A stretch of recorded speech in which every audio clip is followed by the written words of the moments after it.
Good evening, everyone. Welcome to Ridgeway, Virginia, Martinsville Speedway. How long has NASCAR been racing at Martinsville Speedway? Well, since the very beginning. July 4th, 1947, more than 4,000 fans jammed into the one-year-old dirt half-mile racetrack to watch Fonnie Flock beat his brother Tim, Buck Baker, and sanctioning body founder Bill France himself in the NASCAR's sixth ever race. The racetrack that Clay Earls carved out of the Virginia countryside was shaped like a paperclip and only 137 feet more than half a mile in length, 0.526 miles to be exact. Other than an asphalt pave job in 1955 and the addition of more durable concrete lanes in the 12-degree banked corners 21 years later, Martinsville Speedway, the only remaining NASCAR venue from the 1947 season, is the same configuration it was when the gates were first opened.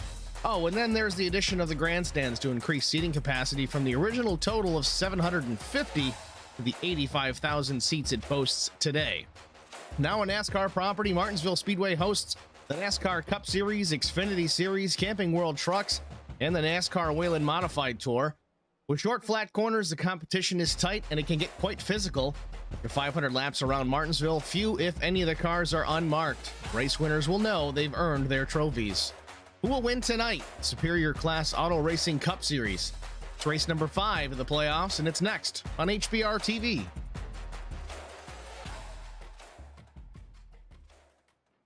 Once again, welcome everyone. Good evening. I'm Steve Singer with HBR TV, joined up in the booth by Eric Dotson. How you doing, Eric? Doing good, Steve. How about you? Had better days. Fighting off this sickness I've come down with, but we're going to power through it. If anybody's tough enough, it's you, Steve. Well, I don't know about that, but we'll get on by. Couple minutes left in the practice session. Bobby Hamilton Jr. is fastest, a 1938 around Martinsville Speedway. Brian Rose is just a tick off that time, as his teammate Vincent Short. 3/100ths of a second, the disadvantage for those two. Fourth, Will Hewitt. Fifth, Cody Harger. Brian Rose was talking earlier in a previous practice session that, oddly enough, with these next-gen Cup cars, the handling actually tends to go away a little bit more when the sun goes down. It's kind of the opposite of what it used to be in the old Cup car. Racing under the lights at night made for a little bit faster lap time, better handling as the heat was down, but here tonight it seems like the cars get a little tight, don't want to turn. Have you experienced any of that, Eric, or have you not had a chance to turn any laps? I have not been able to turn any laps here today. I like to normally get out there and turn a few, but I was cutting it close to get there today and not been able to do anything.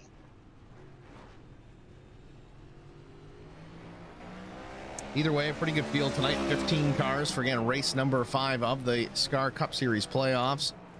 Taking a look at the point standings before we get too deep into things. David Bradford comes in as the leader, of course, with 6 wins, but the reshuffling of the deck as we get into round 2. Brian Rose 22 points back, Mark Truxell 30, Thomas McMullen 34 points back, Jesse Bobo 37, Vincent Short 41, Will Hewitt, after missing last week, 68, and Bobby Jr. also missed a couple of races here. He's 70 points in the rears.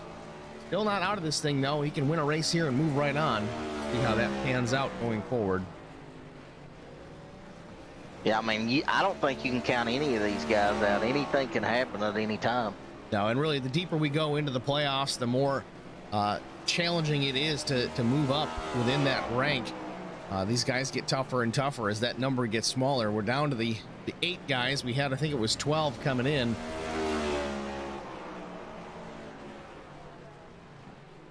Practice just about wrapped up here, clicking down to 0. Let's go ahead and thank the Hateful Chicken, again, the sponsor of the Superior Class Auto Racing Series across the board. Cup, Super Late, ARCA, doesn't matter. The Hateful Chicken, hangout or carry out.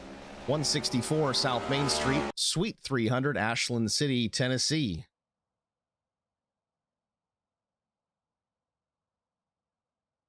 Qualifying about to get underway here. We see a little bit of a change in the daylight hours for this particular session. It's an advantage that we all have to play with the weather before we get into things. The Carson Conway's the first to roll out onto the pit lane, start his qualifying laps. How about old Carson? I watched the ARCA race last night and got his best finish of his SCAR career. Had a good run. Definitely held it in there, kept that car relatively clean, and was there when it mattered, and avoided the chaos last lap chaos to bring it home with a top 3. Yeah, I mean, as you know in the HBR chats, I give Carson down the road, but I'm glad to finally see him get a top 3. Definitely good to see. Carson was certainly excited about it. David Bradford actually locking up a championship last night. Carson Conway was on the provisional pole for half a second there, but Vincent Short takes the top time, a 19.60 for the driver of the number 15 Track Bar Media Chevrolet. Colt Ansley chimes in second quick. DeFries third, McMullen fourth, Bobo fifth. Conway slips to sixth. Brian Rose is up there, 19.613, front row so far, loses that now to Colt Ansley. His second lap was faster, puts him on the pole position. Alan DeFries moves up a spot as well. See what Brian Rose can clock in here as he comes off turn number 4. Lap 2 not faster for the number 89, 20.050 seconds for Brian Rose. Woody Harger wraps up his time, 19.702. Bobby Jr. goes to the top of the board. First lap did not count, but Bobby making it count. Second lap, a 19.407 for the number 16 Hateful Chicken Machine. Quick wraps up a 19.754. That's 7th fast on the board. O'Neill may not qualify good, but I guarantee he'll be up near the front before this thing's over. Certainly will be a force to be reckoned with. But speaking of which, the 33 of Will Hewitt, he's starting his qualifying attempt here around to take the green flag on lap number 1. Will missed the race last week, had a prior obligation, unable to run. First lap, a 19.783. Let's see if he can pick it up a couple of tenths on lap 2. It seemed to be quicker for some guys on their second lap. See if that is the case for Will Hewitt.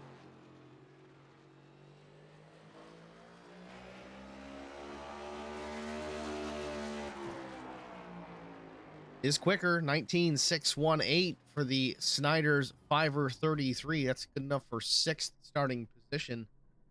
Mark Truxell, David Bradford have not taken a time. Mark typically does not. Likes to start near the back, kind of get a rhythm into a sequence that he can be comfortable with, and slowly but surely work his way towards the front of the field. Attrition, or just kind of starting to pick guys off one at a time. Watching the sunset here at Martinsville Speedway as it does start to go down. Again, we have found as it does get darker, track temperatures fall.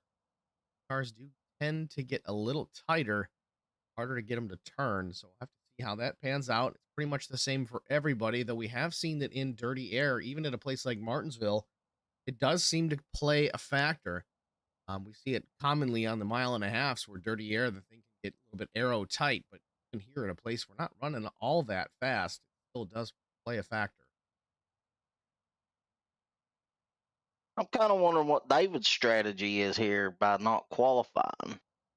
Well, speaking to guys that are under the weather, myself, this is a lot less labor intensive to sit here and talk about a race that I'm watching essentially on my television. But David Bradford's actually come down with some sort of a bug, so he is trying to be on the mend as well. I don't know. Maybe he's just going to start and park just to get credit for the race. I don't know. We'll have to see if he can make it to the finish. David Bradford definitely under the weather as he gets strap into that number 46. Yeah, I was looking at the EOLs to see if he had one, and it looks like Neil Quick's the only one. He'll get an EOL before the start of stage 3. Yeah, I believe Neil was our winner last week. He's going to take that win penalty going into the stage at the end of the race, so that's going to be difficult to overcome, but we'll have to see how things pan out. And this can be a race of attrition. I know we've only got about 15 entries in the race tonight. That doesn't seem like much, but most part, these guys all run pretty similar lap times. They're probably going to be on top of each other most of the evening, especially if we get some cautions that bunch the field back up. How that plays out. Looks like everyone that's going to qualify has done so, like 2 drivers that have not. Of course, Mark Truxell, David Bradford. Get into that later and see if that was strategy or just David feeling under the weather. I know Mark Truxell's was probably strategy. It's just how he likes to operate, but here we go. We're going to go to our starting grid for tonight's event here from Martinsville Speedway. On the pole position, it is Bobby Hamilton Jr. with Bobby Hamilton Racing, the number 16 Hateful Chicken Machine. Starting on the outside front row, it's Colt Ansley, the number 86. Rick Motec Chevrolet with Outcast Racing. Starting in second row is Alan DeFries and Vincent Short. Starting in row number 3, it's the 89 of Brian Rose and the 33 of Will Hewitt. Row number 4, the 66 of Cody Harger, with last week's winner Neil Quick starting 8th. Justin Napier is going to roll off from the 9th position. Thomas McMullen will start from the 10th spot. Jesse Bobo in the number 7 starting 11th. Carson Conway, the number 72 machine, will start the 12th spot. Jeff Napier will start 13th. David Bradford will start 14th. Shotgun on the field is Mark Truxell, starting 15th here this afternoon. I feel like this may be a hard place to pass in these next gen cars from talking to these other drivers. I think it's always been a hard place, and the way these cars handle, I think it'll be hard. Yeah, we'll have to see how it plays out. I mean, it's short track racing. I mean, there's going to be a preferred line without a doubt. And you got to be a whole lot better if you're going to make a pass in the non-preferred lanes. Let's see how these guys manage that here tonight. Manage strategy, manage tires. I think they do have 5 sets of tires over the wall. Again, no fast repair for these drivers tonight. They're going to have to make it work, get it to the checkers on their own. Stage cautions tonight, 75 and lap 150. Get ready to go to green.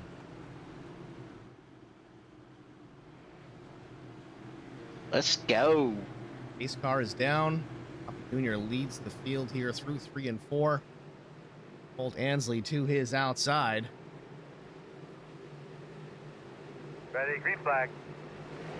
Green flag waves. Bobby Jr. comes up to speed, as does Colt Ansley. Into turn 1 they go.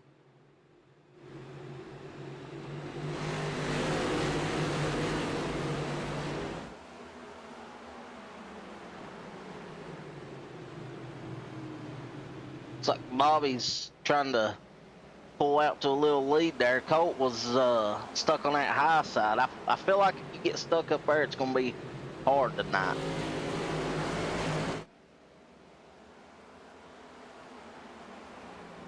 Two laps in, coming to 3 laps in. Bobby Jr. taking advantage already, starting to pull away slightly over Alan DeFries. Colt Ansley has slipped back to the 3rd spot.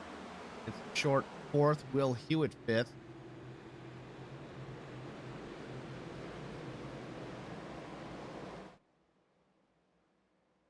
We need a stat checker to see if, when we come to these tracks, if Bobby had won in real life at the track.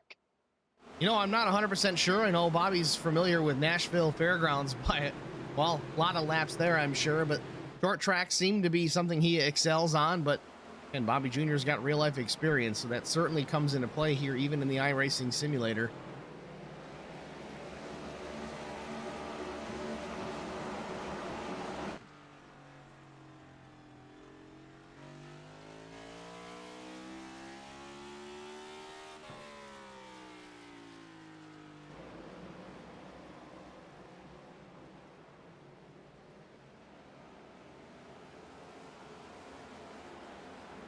It's like everybody's kind of single file, just riding, getting the hang of the track right now. And a long race here at Martinsville, 250 laps around the paperclip. Derek, you're absolutely right. Guys are just going to try and settle into things, find a rhythm.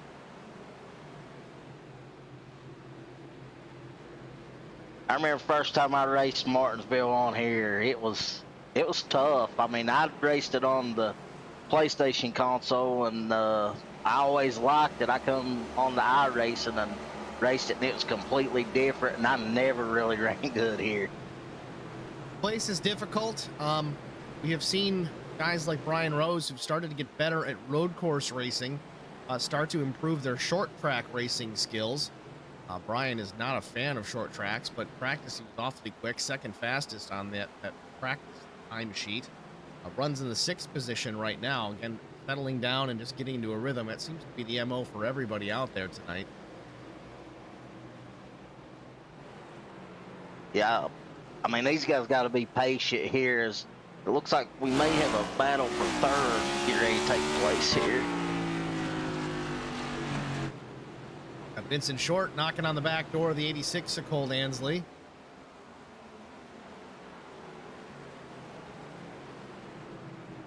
Looks like Vince is just trying to see where he may be able to get a nose under him.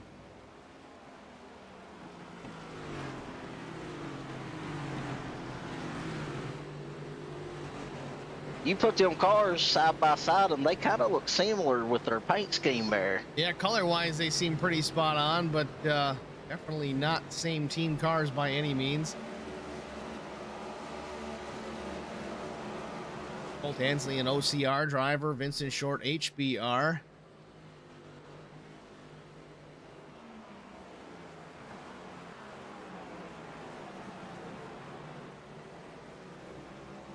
"12 laps in already, relatively clean so far, uneventful. First 13 laps of this event, Bobby Hamilton Jr. still leads. Quite the gap already back to Ellen DeFries. It's 1.48 seconds back to the driver, the number 71.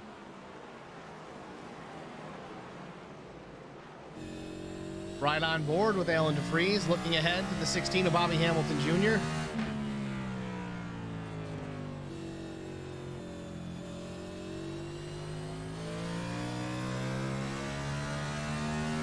And it looks like he's not getting in fifth gear at all around here. He's staying in fourth. Oh, we got a caution. Possibly Really doing a Jeff great job, Napier man. involved. We'll Yep, keep the working on 40 this is for you. around. How you doing inside there? You feeling okay?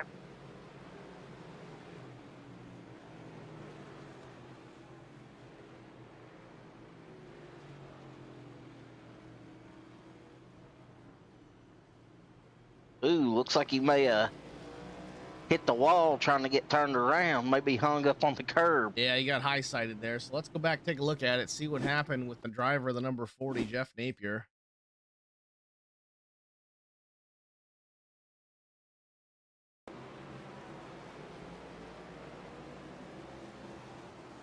Looks like he got a little too heavy on the brakes mid-corner, dragged the rear end around, was able to not hit anything until he decided to start trying to right that thing in the right direction. Got it into the inside wall and high-sided it on the curb. Had to tow back to the pits to get clear of that one.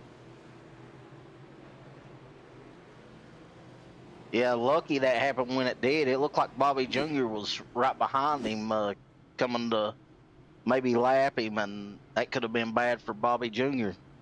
Carson Conway on the pit lane as well. Not sure if there was a reason for that. There is some damage to the right front of that Ford Mustang and the left side as well. Not sure what happened with Carson Conway. Looks like he may have scraped both walls. It looks like both sides are scraped.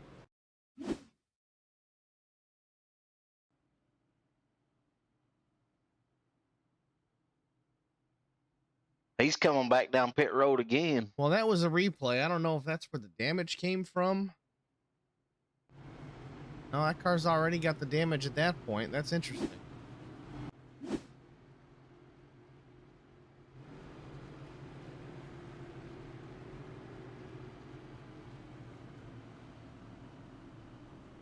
Maybe something happened with him and Jeff earlier on where Jeff was kind of further back, and that's why he was back like that. Tough to say. Either way, damage is on that number 72 Country Designs Mustang. He's got plenty of opportunities to get it fixed, of course. Took 2 opportunities so far on this caution. Got a stage break coming at lap 75, so if we stay green till then, he's got another chance to get down there and work on it a bit. Again, no fast repairs in the playoffs for the Cup Series, so they're going to have to work with what they've got.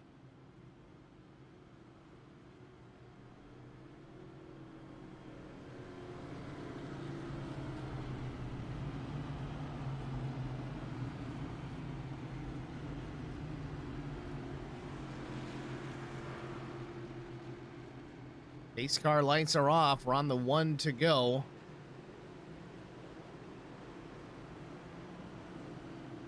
I went back and looked at the replay of Carson, and it looked like he just got loose coming out of the turn and hit the inside retaining wall. That one didn't bring a caution, but Jeff Napier's did, so probably about the same time. Yeah, it happened at the same time.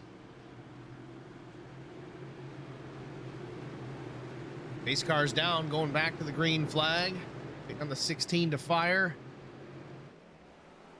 In the gas, Green flag. green flag waves. Back underway here at Martinsville.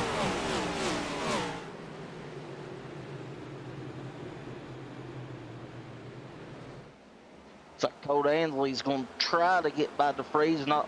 He's not going to be able to pull it off.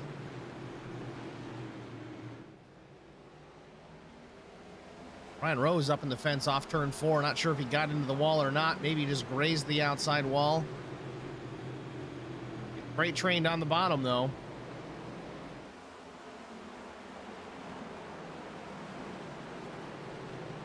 Yeah, he's going to have to try to duck in line somewhere.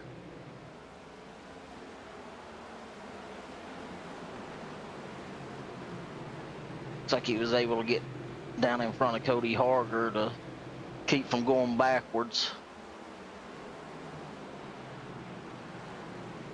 22 laps in, Brian Rose runs 7th. We'll go through our top 5 here. Bobby Jr., of course, still out front. Started on the pole position, has yet to relinquish that spot. Second, Alan DeFreeze, he's up 1 spot. Colt Ansley down 1 in 3rd. Vincent Short is 4th, right where he started. Will Hewitt runs 5th, spot above where he started tonight.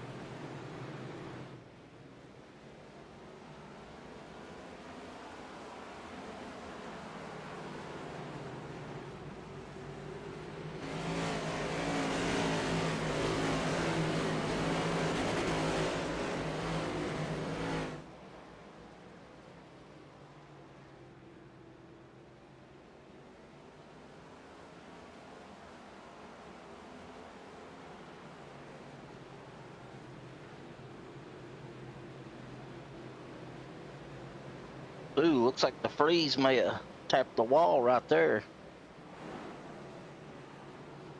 Alan DeFreeze runs in the 2nd spot. Looks like if he did hit the wall, minimal at best. I don't see any damage to the right side of that machine, but Colt Ansley's right to the back bumper.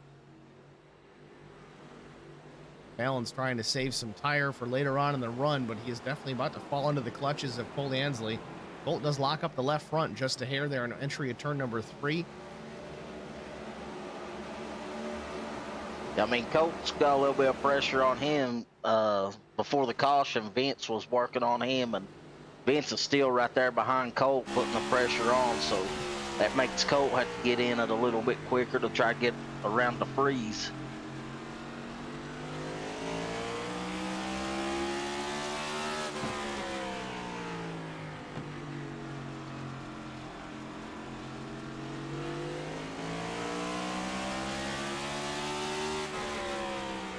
Looks like Vince is pretty fast riding along with him, but looks like just coming out of the turns, Colt's a little bit quicker coming out of the corners. Seen the lap before, Vince was a little loose on exit at turn number 4. Now he's got Neil Quick down low trying to take that spot away.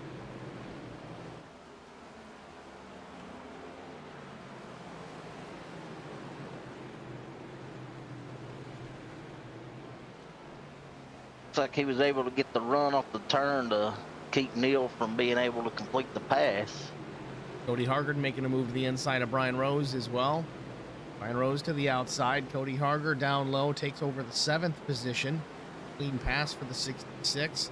And you can already see 30 laps in, the front brake rotor's already aglow on these cars, getting them nice and hot.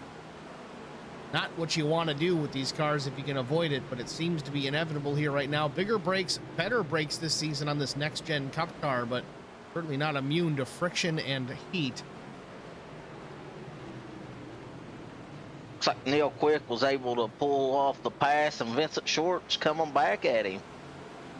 Vincent Short passed him back. Pass and repass, the 15 and the 2 relatively equal here. Maybe some contact there off turn number 2.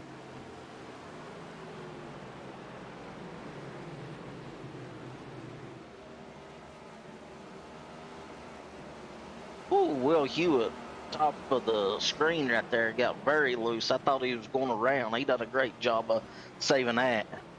Will Hewitt, though, stuck on that outside high lane. Loses a couple of spots. Thomas McMullen, Justin Napier, the other Hateful Chicken entry, gets on by. Move Will Hewitt back to 11th.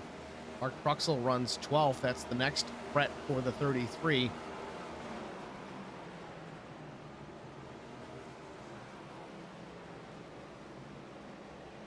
After watching Mark Truxell the last few races, I think he's just settling in. Oh, we got a caution. Jeff Napier in trouble off turn 4 once again. Where is this turn 4? Yeah, it's turn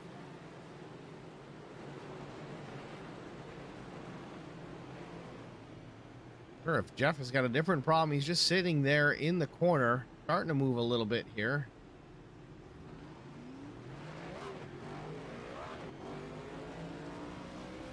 Go back to the replay, see what happened with the 40 of Jeff Napier. Running by himself, no traffic related issue. He's into 3 and 4, gets a little hot up out of the groove. Maybe back to the throttle a little too soon, but into that inside wall. That's the second time he's hit that same spot here this evening. Right in front of Bobby Jr. both times. With that, though, we're going to step aside, take a short break while we have this opportunity. Halfway through stage 1, we're going to get a word from the Hateful Chicken. We'll be back after this.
Welcome back, ladies and gentlemen, to Martinsville Speedway, the Superior Class Auto Racing NASCAR Cup Series. Under the yellow flag for the second time in stage number 1, lap 38, just past the halfway for stage 1. Again, stages lap 75 and 150. Field working the front stretch here. Gonna likely get the 1 to go as they cross. Yes, they do. Lights are off. Next time will be green here with 40 laps going up on the board. Eric, what's your thoughts so far? Halfway through stage 1, seems relatively tame. Yeah, I think strategy could come into play here. You know, we had a few guys that pitted this time and took 4 tires, and we'll see what happens with them. And I mean, I think you're going to have to really work to get around somebody as we go green here. These cars down. Bobby, you're going to hold the field until he's ready to smash the gas. Does. He's off and running. Green flag waving. We're back underway from Martinsville Speedway. Bobby out that early lead into 1. Old Ansley taking advantage, though, down low, trying to steal the second position from Ellen DeFries. Looks like he's got him clear off turn 2. New second place runner, the 86 of Cole Ansley. Ellen DeFries back to 3rd. Battle for 4th and 5th spot. Cody Harger and Vincent Short do battle here. This is for the 4th position. Short trying to take it from the 66. Side by side, they run down the back straightaway once again, almost making contact. Bradford, look who's in that frame. Talking about David Bradford? I'm talking about David Bradford. Bradford, the Crown Royal, sits here watching this unfold right in front of him. Hoping he can take advantage of that. Maybe an incident between these two, maybe not, but Bradford is there up in 6th position. And some of the leaders did hit pit lane the last time, tires and fuel. Some did not. Now 40 of the top 10, all but 1 stayed on the racetrack that last time.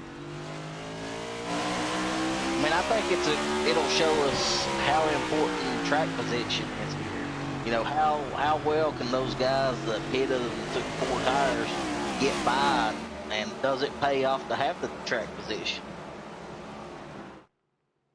You know, ordinarily in a race like Martinsville, if you got a full field of 40 cars, absolutely. Kind of changes your mindset and way you're gonna call a race when you've got a 50-car field. You still have to work through it. If you start 15th and you want to get up to first, 8 laps to go, it's going to be a major chore to get that done.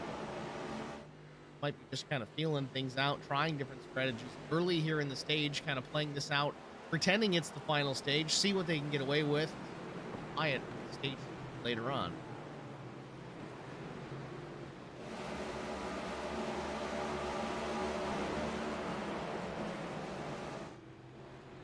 Crouch big lead again over a second back to Colt Henson.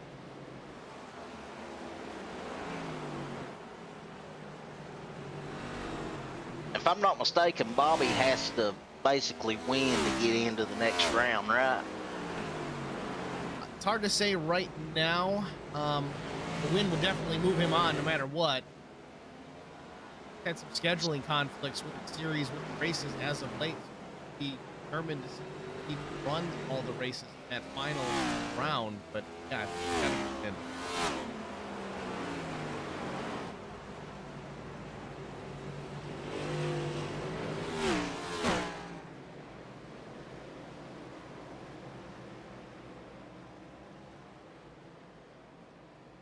So far, he's looked strong this whole race from start to lap 49 here. Well, we said it earlier. Here was King Will Hewitt in trouble off turn 4.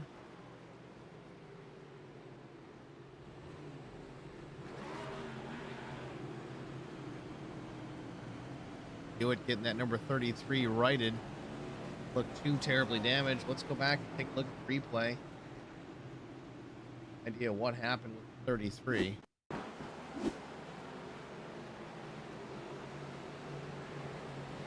Drove it in pretty deep in 3 and 4. Does he get to the throttle a little too soon? Yes, he does.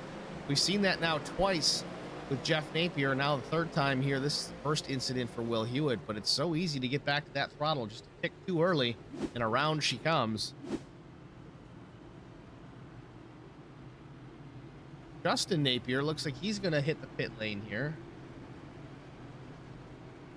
If it stays green, well, we're looking at about a 20 lap shootout probably. So I mean, these guys may try to pit and win the stage. Haven't really seen a whole lot of fall off in lap time with the leaders yet. We're gonna have to take a look at that when we go back green, but this could be an opportunity for Justin Napier to score some points. But let's see, Carson Conway in the pits as well, trying to get some more repairs done to that machine.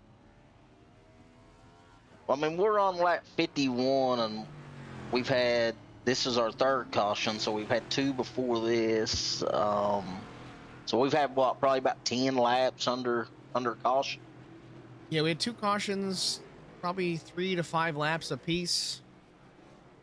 This is our third, so yeah, I mean 10 to 15 laps once this one's all said and done.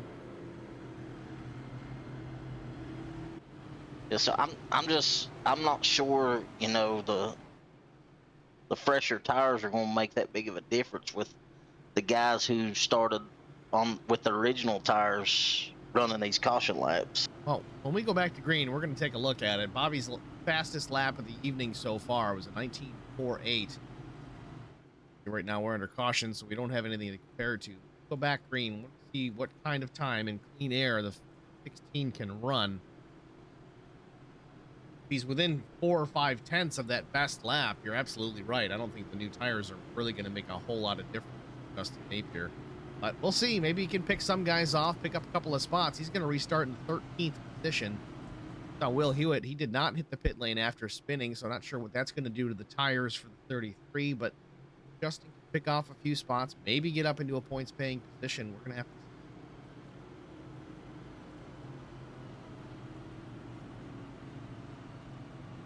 I feel like Colt's probably at the biggest disadvantage here. That whoever's restarted second, it hasn't worked out too good for him the last couple. You're looking at the points here once again. Justin Napier is actually out of the playoff race. Not trying to score points. Now. Maybe some bragging rights. Maybe he's just trying to win the stage. I know it's Well, we're racers. We want to win whatever we can. We're going to do that. So again, maybe a test for the third stage here at Martinsville. See if it can pay off in the end. If he gets an opportunity to bolt on some freshies for the final stage late in the race and bring home a win. Oh, pace car is down. Ready to go back to green. Green flag. Ooh, it looked like Allen may have spun the tires and didn't get too good of a restart there.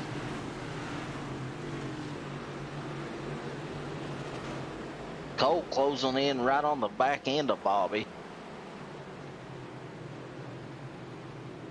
Off turn number 4, a little wiggle by the 86, gets it loose off the corner, gathers it up, keeps it straight. He was trying to go under Bobby. Trying to pull on that wheel, it didn't work out. Ooh, Cody Harger bounced off the wall right there. Hopefully his car's not hurt. David Bradford drives it up on the curb as well in 3, and Alan DeFries is around.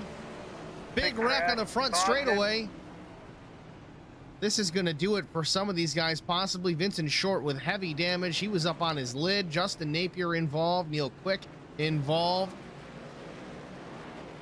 I feel like these guys just got racy all of a sudden. I feel like it's been calm and collective, and then all of a sudden, boom, it was time for these guys to race. Well, let's take a look at the replay and see what happened.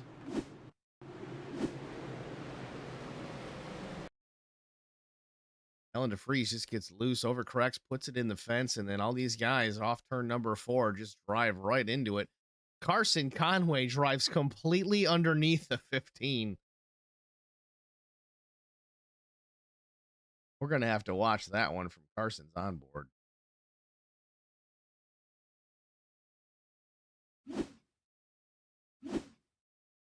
Riding on board with Carson Conway through this mess. It happens up ahead of him off turn 4. Brian Rose gets a piece. You see him hit the inside wall. Wow.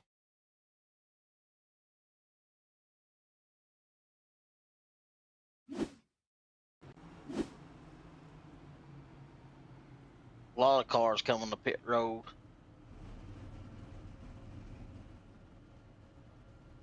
Vincent Short with heavy damage on that track bar media Chevrolet. Damage to the 33 of Will Hewitt. Ellen DeFries. Cody Harger may have been involved in that as well. Yep, damage to the 66. Carson Conway, front end damage. Neil Quick damage. Jesse Bobo. This one takes half the field. Wads up a couple of cars. I wonder how Vance will be in the new cars here with the aero package. I don't think it'll affect it too much, or it used to not at Martinsville or a short track, but I wonder how these new ones are if he don't have required power. It's kind of a catch-22. I know we talked about the sun going down with these race cars, that they get a little bit tight because the temperatures fall and they don't stay gripped up. With all that front body damage, all that front body work missing, I think it's going to keep those front tires even cooler, really to a detriment. You can't get them warm enough to get them sticky. That's not going to work out, I don't think, but we'll have to see.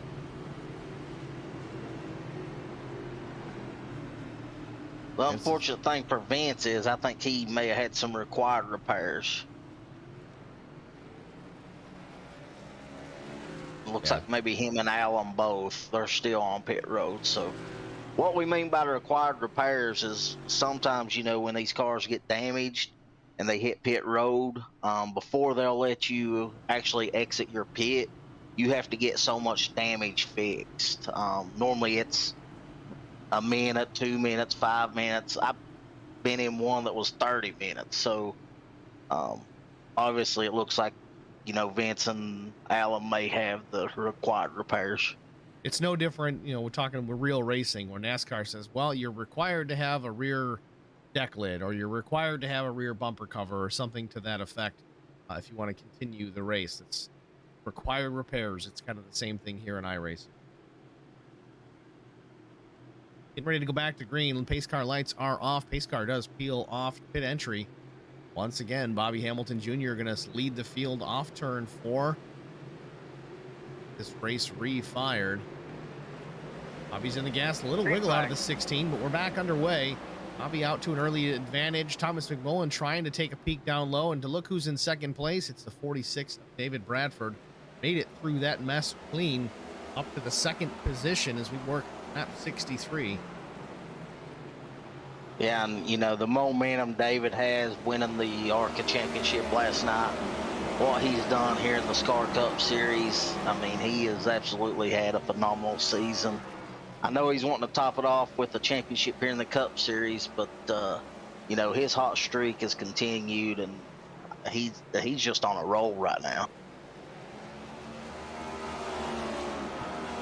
Bobby's looked pretty dominant, so you know, I think if anybody may be able to run with Bobby, it's that 46. He's on his back bumper looking. Don't see David being super aggressive here this early on. Again, he comes in tonight with the points lead. Bobby Jr., on the other hand, has a lot to lose here. He wants to bring home a checkered flag here so he doesn't have to worry about trying to point his way in. Again, coming into this race last in the playoff standings in the 8th position. Varying strategies between both of these drivers. Again, David first in points, Bobby 8th in points. David's just going to say, yeah, I don't need to push the issue, but he can if he wants. He's got some wiggle room there if he decides, you know, I want to win this thing. I want to win this stage. Bobby going to defend that. Well, with his racing life, so to speak, needs every point he can get. Can't take home a win. He's got to figure this thing out points-wise. Well, you know, when you think about the SCAR League, right here's, you know, two of the top dogs of the SCAR, no matter what. If we're in the cars, the truck, the ARC, or whatever. And, you know, David knows the situation where Bobby needs to win. So, you know, that may motivate David more to say, hey, I'm going to try to take this win from Bobby and knock him out. I don't see David Bradford doing that.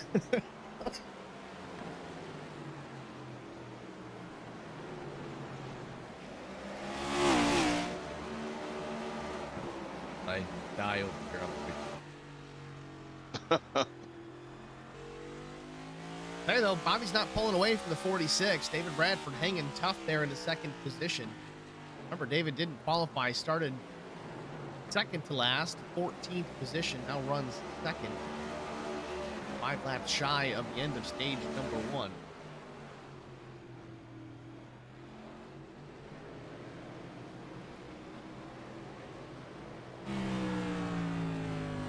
We'll see if David will make a move. I think he tries to win stage 1.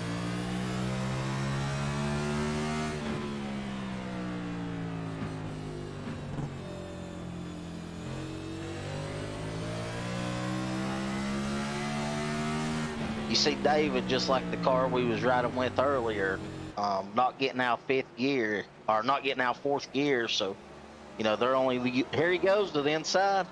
Going to move possibly for the top spot at the end of stage 1. He's down low. Bobby gave him the room, but not enough to stick the nose in.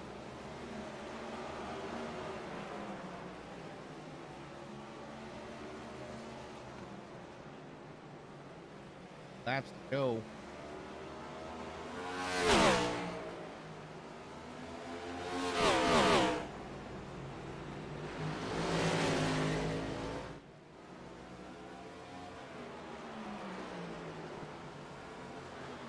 Got 1 lap to do it with now. Ooh, a little wiggle by Bobby Jr. off 4. David's going to go to the high side and take the top spot away.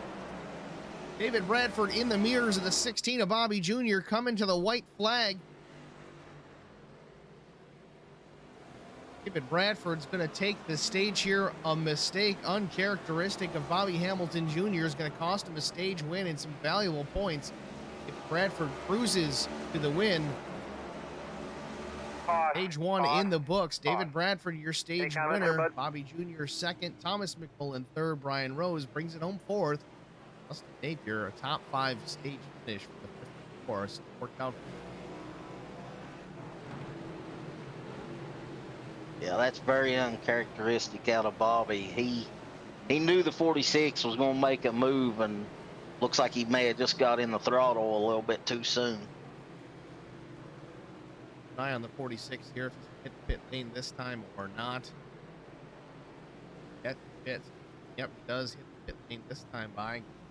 that needed tires and fuel. It went 75 laps. I got 5 laps.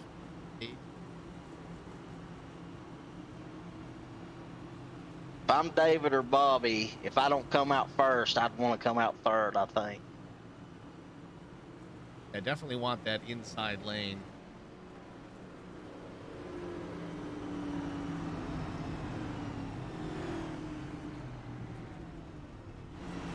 Bobby Hamilton here comes stop in his pit box. And first one, or I guess last. I looked at it. Last lane right before pit exit. Real short jaunt. Just has to dump the clutch and go. Tires and fuel. But David Bradford beats him out. Bradford 4 tires and fuel. 14.68 seconds. Not a good stop for the 16. 15.08. Only about 3-4 tenths slower, but it was enough. We're under this caution. Let's try and get a word here quickly with our stage winner, David Bradford. Bradford and Steve and Eric, the HBR TV booth. You got a copy? Yeah, I got you, Steve. Well, that was an exciting last couple of laps of stage number 1. Bobby Jr. has an issue off turn 4, and you inherit the lead. Did you get caught by surprise with that one? Yeah, a little bit. I kind of figured we would just kind of run out that stage the way we were. I don't know if I got the flu or what, man, but I feel like crap. Talked about it in the open, you being under the weather, man. I'll let you get back to things here as we go back to green. Good luck the rest of the way. Thanks, Steve.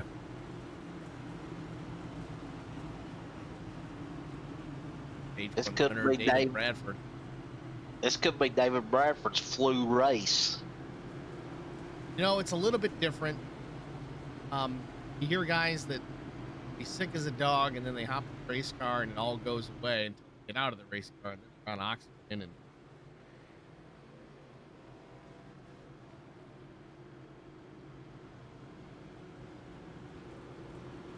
Terry, you still got my audio? You good now? Terry Ansley's saying that my audio is breaking. Might be because I'm dying over here, but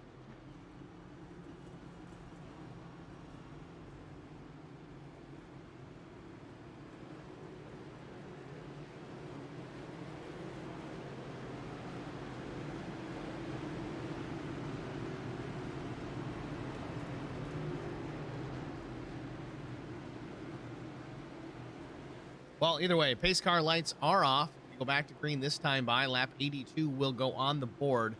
We'll run another stage all the way to lap 150. David's going to take the high side here. This is interesting. Colt Ansley's going to be down low. Colt Ansley actually did not hit, so that explains it. He comes out as the leader. He's going to take advantage of this as well. He's going to sneak on by the 46 for the second spot. Or where is he? They're into turn 3.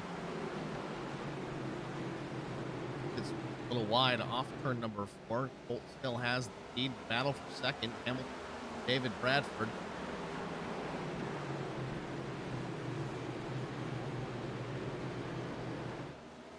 Bobby gets by, clears the 46 machine. Lap 83 goes on the board. David Bradford, the stage 1 winner, back to the 3rd position.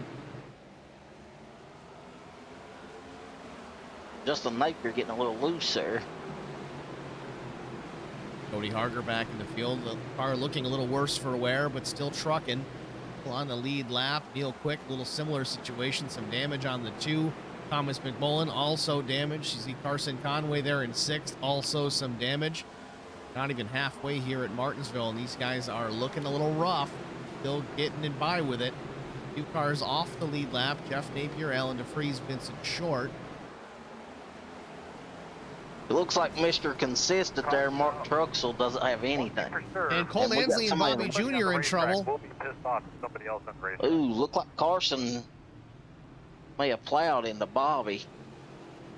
Bobby Jr. and Colt Ansley involved in an incident here. Colt doesn't look too terribly damaged. Let's go back and look at it. What happened?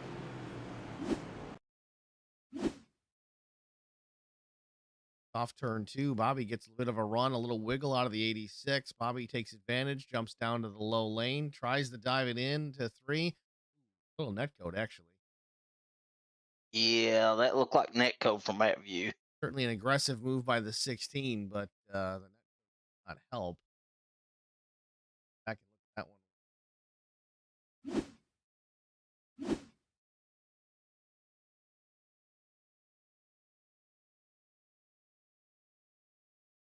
There.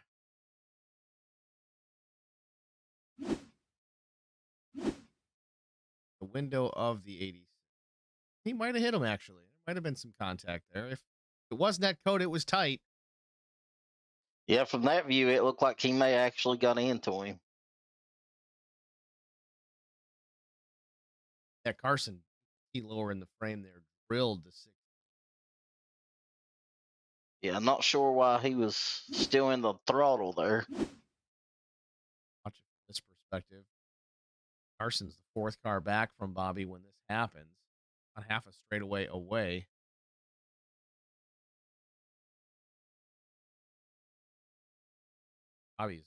The wreck is over with. Except for Bobby. Bobby's coming down. Okay, it looked. I thought Carson. I can see that. I mean, it looked like Carson was trying to get out of the way or try to miss him. Yeah, I mean, Bobby was still coming down into that low lane, so that I don't see an issue with that. There's really at that point nowhere for Carson to go. Even if he's checked up, he's got Neil Quick right on his back bumper. If he stands on the brakes, he's going to get run over. That's just tough.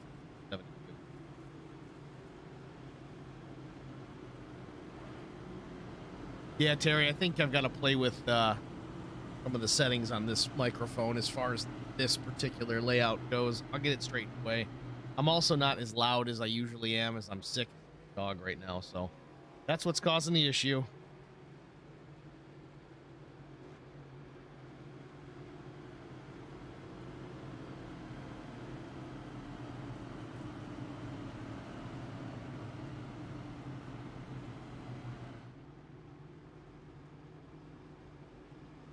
Mark Truxell starting dead last and up 3rd place now. Is anybody surprised, though? I mean, Mark starting at the rear of the field, that's normal because he doesn't typically qualify, but like a ninja, man, just slowly works his way towards the front. Nobody notices until he's sitting there top 5. He's sitting here 3rd, ready to go back to green. Yeah, he's reminding me a lot of Thomas McMullen now. That's how Thomas normally is. You don't hear from him or anything until the end, and he's right there.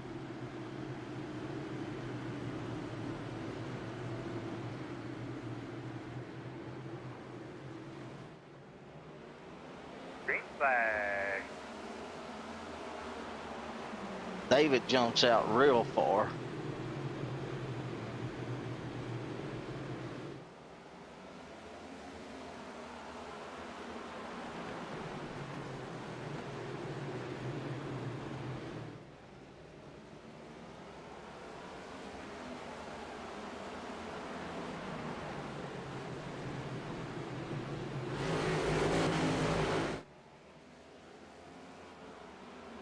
David Bradford wasting no time getting on the gas and getting around this track as he tries to take the lead. Looks like Justin Napier may have got loose right there, which will cause him to lose a little bit more time.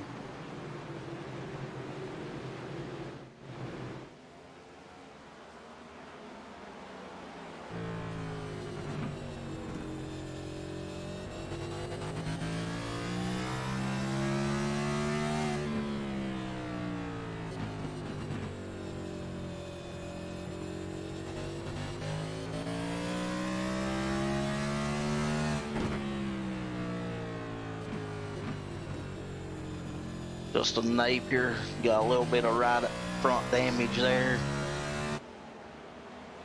All these cars has been hit or tapped the wall or something, just about. There are only a few that has it tonight. You know, we talked about it in the open. I mean, you run 250, 500 laps here at Martinsville, you're going to have some damage. I mean, unless you lead this thing green to checkers, and even then, that's not a guarantee. You're liable to catch a piece of the wall off exit, but Got to get through some lap traffic. So far, we haven't seen a whole lot of that really come into play. The lap traffic is a result of incidents on track, guys getting crashed and having significant damage. Speaking of which, Bobby Hamilton Jr., this is not looking good for his race. He is 13th, and Carson Conway loose off the corner, puts it in the fence, gets it gathered back up, though. We continue, stay green.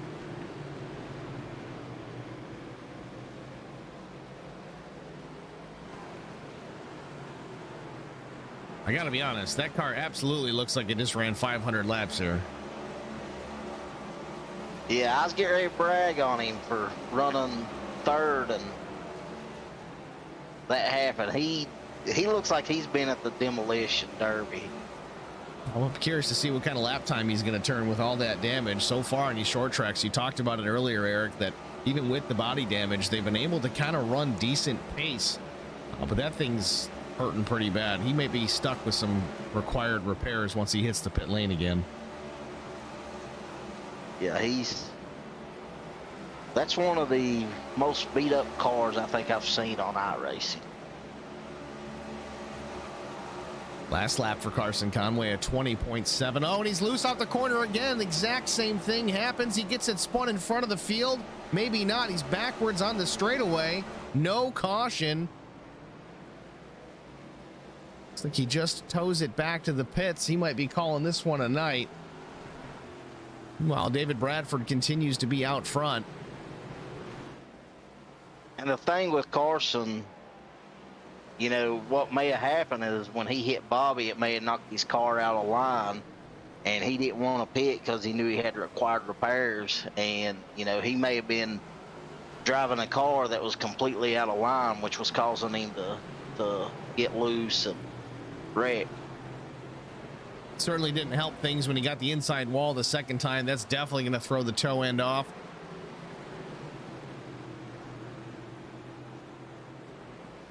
Brian Rose running in the 4th spot. Involved in that incident off turn 4 a while ago. Still some damage on that number 89 machine. Looking strong still. Left side scraped up pretty good. But again, short track. Aero not as important, though we did hear some guys talking about aero push in traffic in practice.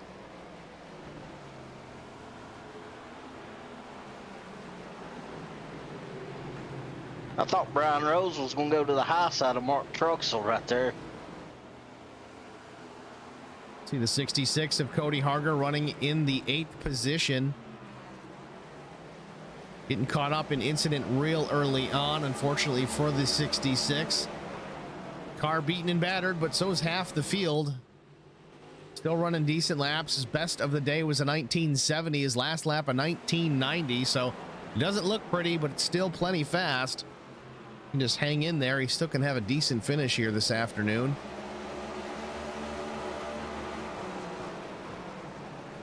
Brian Rose working on Mark Truxell.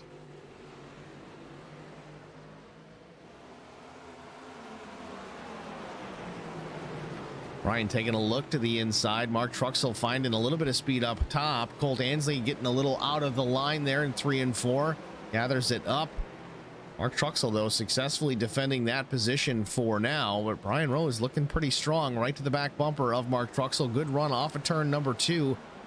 Dives it into 3 once again, but Mark's taking a real wide entry into 3. He's getting the momentum off the corners. One of the few guys I've seen make that work here this evening. Thomas McMullen's going to take a peek as well, trying to maybe get below the 89. You saw Brian lock up the left front just a hair into turn 1. Yeah, it looks like with the line Brian's running, he's having to check up so much in the middle, and he's actually not getting out the corners very good. Well, he's taking a real low entry. Here, Thomas McMullen's dive into the inside here. Brian gives him the spot. It's to not cause an issue into 1, but Thomas takes that position away from Brian Rose. Brian was battling for 3rd. Now he's trying to fight off Neil Quick to keep 5th. Brian way up out of the groove. Does he get the wall? Nope, stays off the safer barrier, but now he's got to deal with the 66 as well. Cody Harger's going to go down to the bottom. Mark Truxell, one of the few guys making that high side work. You know, Brian Rose had a real narrow entry into the corner. Yeah, you can drive it in deep and get alongside a guy, but Mark Truxell going in real wide, arcing the corner just a bit, keeping that high lane. can carry momentum off corner exit and stay out in front. Yeah, I don't know if Brian was maybe trying a different line than what he'd been running the whole race, but it looked like he just wasn't smooth. I mean, I've watched him and he's smooth around here, but when he was trying to battle with Mark Truxell, it just, he looked like he was trying to jerk the wheel too much and wasn't being real smooth with his wheel. Well, meanwhile, David Bradford is checking out. 6.45 seconds the advantage, and now David getting into some lap traffic. Jeff Napier way up high, getting out of the way. Will Hewitt next to go down a lap. Will Hewitt in the 10th position. David Bradford down low. Will's gonna not really fight too hard for this, I don't believe, but does have the momentum on the high side. So David will clear him into one here. Caution somewhere. Caution is Looks like we out. got Neil caution. Quick in trouble at the front stretch. Did you see any rubber laying down at all? This is actually off turn number 2. Jesse Bobo is going to fly. No, this is turn 4. Oh, and Cody Harger and Brian Rose involved in a little scuffle also. Get all kinds of replays to watch. We'll start with Neil Quick and his incident. See what happened with the 2 machine. Neil Quick, the number 2, that white and green entry at the bottom. Already some damage on that machine. And what's he do? Gets to the throttle a little too soon. Oh, Cody Harger gets collected off of that as well. Clips the 89. This was a much bigger incident than we had thought. I think Brian may have just went to miss Cody and may have lost it on his own. See, Cody clips the wall after hitting Neil Quick. Does Brian get through? Yeah, he just overcorrected. Yeah, and that's the thing with these cars, you know, if you can't jerk the wheels, the steering wheel on these cars, or they try to spin out way too easy, and I think that's what happened to Brian right there. Tough break for all involved. Neil Quick, Cody Harger, Brian Rose.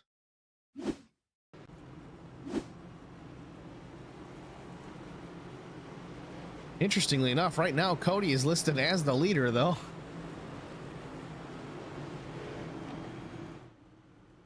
This looks like a modified race. All these cars with the front ends missing. I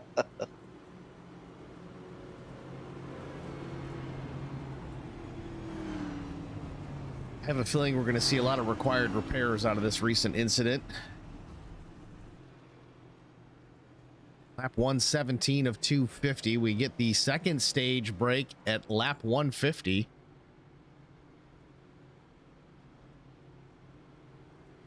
Terry, we haven't heard from you here in a little bit. Is the audio any better now that I made some adjustments?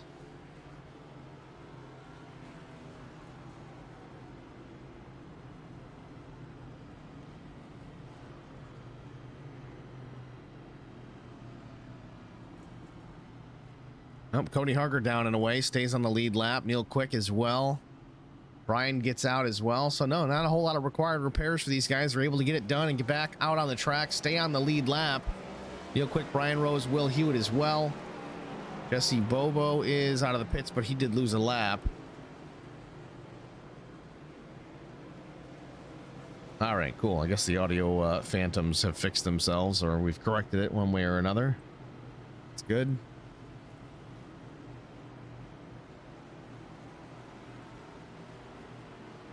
We'll have cleanest car award this race. We should, and I'd be willing to bet it's probably going to be the 46 of David Bradford. I'm making that call right now. That's the way it's looking. You know what else we forgot to do? We forgot to make our picks. Oh, I picked David Bradford. Of course you did.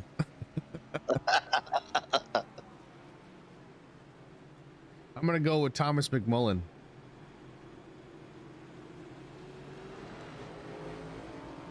I'm not ever picking Thomas again, because when I pick him, I bring him bad luck. When you pick Thomas, yeah. Yeah, every time I pick Thomas, he's got took out. His car is down, waiting on the green flag. These guys are up to speed. David Bradford brings him across the line. Green flag waves. Bradford into turn number 1. Justin Napier real slow on entry into turn 1. Thomas McMullen has to take evasive action to avoid hitting the 54. That causes the 5 of Truxell to get to the inside off of 2, but McMullen battles back, gets down in front of Mark Truxell. Cole Ansley back in the picture. He's running 5th.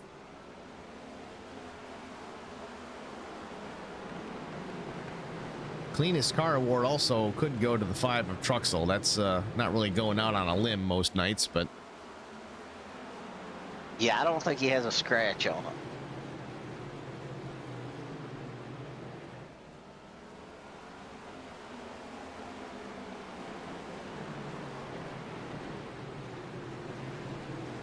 up front, David Bradford about 3-4 car length advantage over the 54 of Justin Napier. They work into turns 3 and 4. David seemingly on a Sunday drive right now, just trying to log laps, get this thing finished as soon as possible, because again, he is not feeling well, under the weather, as am I. It's going around these days coming into spring. Unfortunately, everybody's getting sick, but so far looking strong. This is good medicine, being out in the front of the field. He was going to think about starting and parking, or maybe running half the laps or something to that effect, but here he is leading the race. It's hard to quit when you're winning. Yeah, I think it would take a big sickness for him to park now. Looking at some of the stream chats here, just trying to get caught up a little bit. The YouTube side, Justin Frederick picking the 5 to win.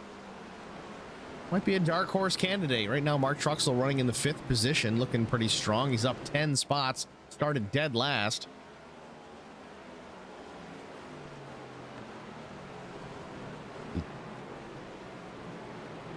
Carnage on these cars tonight, unreal. Yeah, they're beat up pretty good.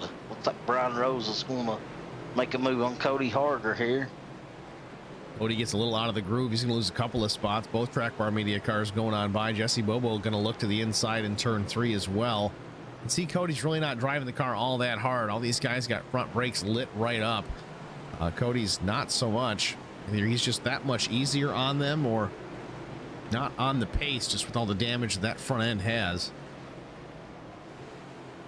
The way these cars look, he may be thinking, I'm just going to ride around for a little while. You know, it's a good possibility. I mean, we're just past the halfway point of the race, so we've got a lot of racing left to get in the books here before we call it a day. There could be more wrecks. These guys could get involved in other incidents. They could be done for the day. It depends. I mean, if Cody just kind of bides his time, takes care of that car, and just gets it home to a solid finish, he's still on the lead lap. He can still pick up a few spots here. It may not be a bad strategy for the driver, the number 66.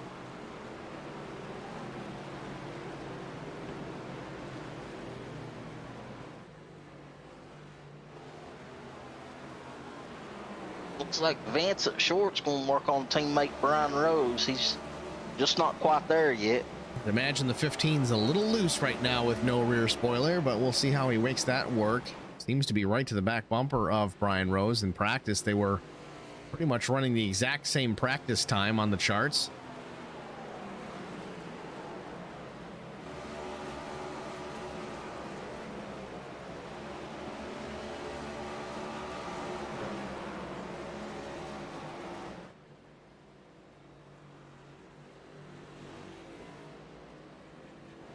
Looks like they kind of got the same damage too. Both left sides scraped, both missing the front end, and both of the left or the right side looks kind of clear. Oh, Brian Rose, big lockup on the right front, getting into the corner. Vincent Short's going to take advantage just off turn number 2. Vincent Short takes the spot away, though Vince is not on the lead lap, so it's not for position. Brian Rose remains in the 7th spot. Jesse Bobo may be trying to make a move as well. These guys trying to cut through the field to take back their laps down. See, Jesse Bobo locks it up as well.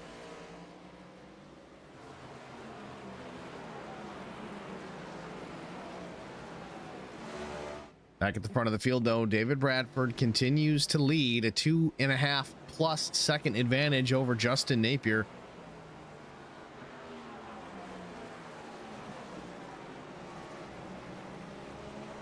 Let's give it a try here and go through the field here at Martinsville. I know we don't always get it done in time before the yellows, but 15 laps shy of the stage break. David Bradford continues to lead. A surprise win in stage number 1. He's trying to bring it home and win stage number 2 for that added points cushion. Justin Napier just trying to steal a checkered flag here this evening. Not in the championship hunt any longer, but so far looking pretty strong here in the second position for the Hateful Chicken Machine. Thomas McMullen up 7 spots. He's got plenty of pressure from the 86 of Colt Ansley. Thomas running in that 3rd position, at least for now. Colt Ansley in the 4th spot. Colt got caught up in a bit of an incident as well. Nothing too major, of course, but still some right front damage on the number 86 Rick Motek Chevrolet. He runs in the 4th position. Mark Truxell again, the ninja himself, slowly but surely cut his way through the field, just being easy and consistent, keeping the fenders on that number 5 Little Tate's Cupcakes machine. Truxell runs in the 5th position. Neil Quick had a tough evening so far. As you can see, front and rear beaten and battered, but still running in the 6th position, trying to bring it home maybe for a top 5. Ryan Rose runs in the 7th spot. Again, a little worse for wear. Damage to the left side, the front side, maybe a little bit on the right, little left rear. But again, not so worried about the aero situation here at Martinsville Speedway. He's lead lap on the 7th spot. Cody Harger started 7th, runs 8th. Again, damage on that machine as well. Left sides, the whole front. You can see it looks like a modified out there. At least they got the hood back on. Cody running in the 8th position. Again, just trying to win the war of attrition here before the race comes to its conclusion. Will Hewitt, last car on the lead lap, the number 33 Snyder's Fiver Chevrolet. Does have a little bit of damage, but for the most part, car looks pretty clean. Again, if he can just survive and work his way to the end, he could bring home a top 5 finish. We'll have to wait and see. But as of now, 9 cars on the lead lap. Last one of them is Will Hewitt. That's your field rundown for your lead lap cars.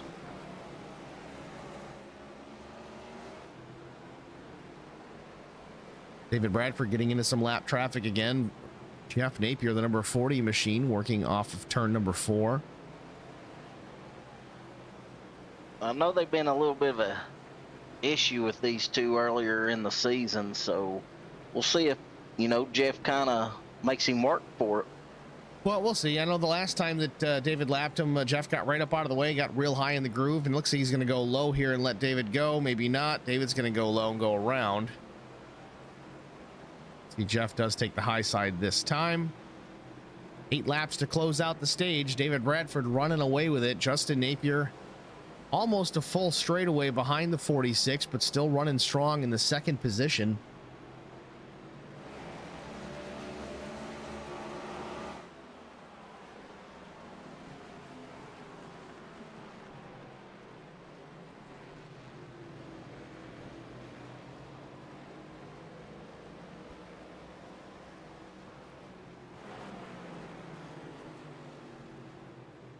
Tell you, Colt Ansley could be a potential winner here tonight. Like I said, I don't know what's going to happen with the 46 and David Bradford. He is very much under the weather in that race car. It's going to be a stretch to try and get him to the finish with 105 laps to go. 5 laps to go to close out the stage. David may just take his stage points and park it. But again, as the leader, that is certainly difficult to make that decision to do. Just depends on how sick he is feeling inside that race car. I say that's not happening.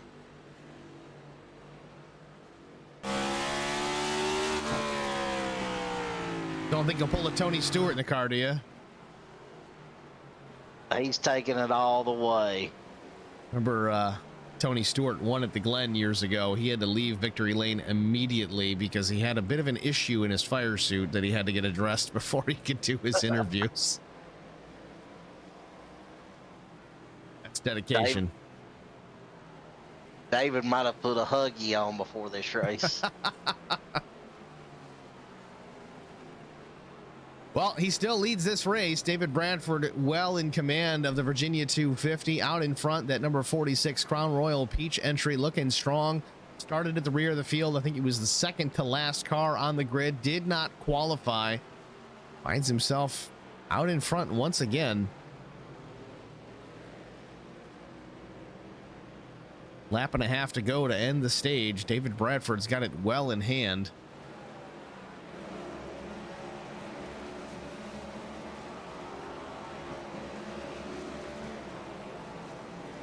You know he's got to go for the sweep. He won stage 1. He's going to win stage 2. He's got to go for the sweep here tonight. David Bradford into turns 3 and 4, coming up on the 33 of Will Hewitt. Last car on the lead lap. Looks like Will's going to stay on the lead lap, and Bradford's going to win stage number 2. Justin Napier second in the stage. Thomas McMullen third. Colt Ansley is fourth, and Mark Truxell is fifth. Stage caution is out. Stage 2 complete. Martinsville Speedway. We're going to step aside for a moment, get a break, get a word from the Hateful Chicken. We'll be back after this.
Welcome back, ladies and gentlemen, to Martinsville Speedway, the Virginia 250 Superior Class Auto Racing NASCAR Cup Series. David Bradford wins stage number 2. We're going to try and get a word with David once again. David, it's Steve and Eric in the HBR TV booth. You got a copy? Hey, man. How you doing in that race car, man? You going to make it to the end? I don't know, man. Stage 2 winner. Looked pretty easy out there for you. Was there anything that you needed to do adjustment-wise, or just kind of cruising out there? I think I'm having to back my brakes off a little bit more. It's starting to not roll the center as well.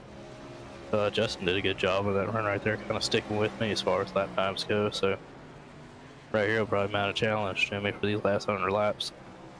All right, David. Well, again, we'll let you get back at it. Hope you're feeling okay in that race car. Good luck all the way to the end. Thanks, man. David Bradford definitely under the weather. He does not sound good in that race car, but looking good in that race car at the front of the field. Justin Napier unable to get out before David Bradford. Still going to restart here in the second spot, it looks like.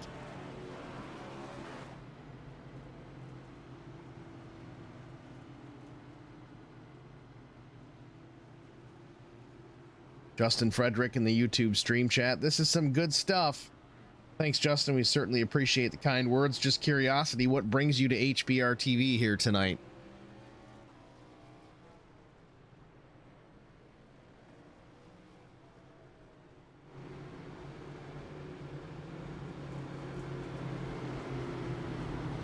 It's like Brian Rose and Cody Harder are trying to get some additional damage fixed on pit road right now. Can't say I blame them.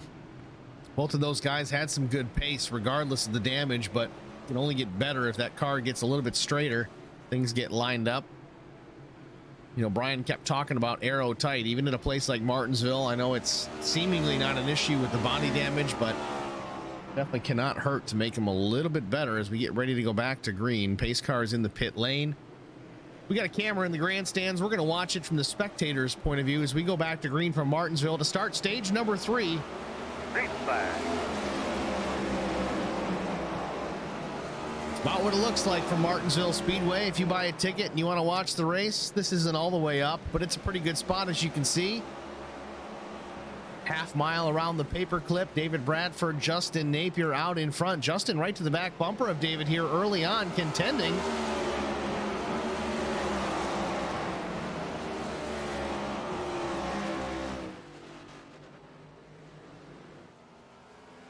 David out to 2 or 3 car length advantage into turn number 3, starting to pull away once again from Justin. Justin seems to be quicker in 3 and 4 though. Last lap for David, a 93 and a 97 for Justin. David locks up the left front a little bit in corner entry there. It's going to allow Justin to gain a little bit of ground. It's a half car length to 1 back to the 54.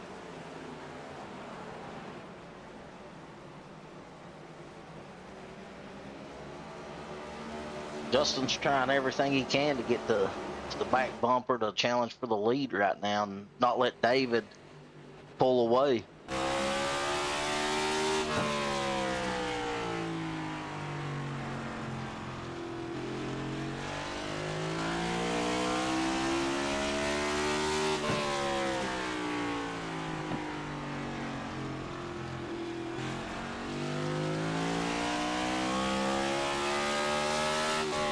Looks like David's coming off the turns very fast compared to everybody else. David's very smooth, and you can hear that in his throttle, just getting into the corners and getting out. It's not super aggressive, which is, of course, easier on those rear tires. Not sliding the nose at all. It's just good overall. Again, that 46 looking pretty clean here. Still building a gap back to the 54. It's just under a second and a half back to Justin Napier. And you see Mark Truxell in that third spot, starting to close in on Justin. Justin went right after it as soon as we hit the green flag, trying to get that lead away from the 46. Wasn't able to do it. See Thomas McMullen exiting the pit lane there as well. Still 9 cars on the lead lap. We'll go through it. David Bradford, Justin Napier, Mark Truxell, Colt Ansley's 4th, Neil Quick is 5th. Remember, Neil had to start at the back of the pack to start off this stage. Moving up rather quickly already. Jesse Bobo 6th, Brian Rose 7th, Will Hewitt is 8th, Cody Harger is 9th.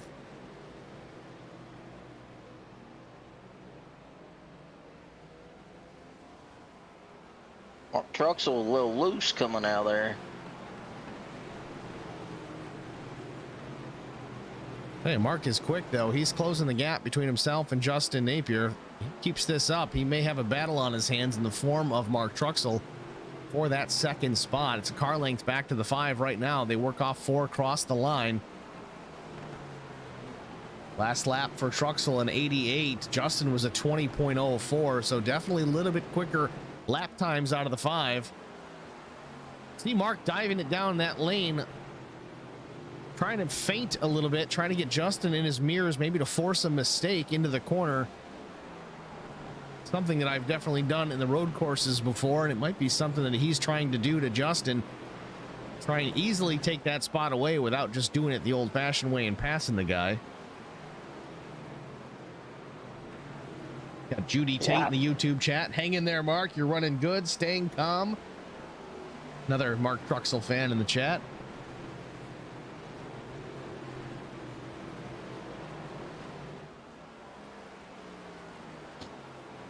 Looks like you may be losing a little bit of ground now.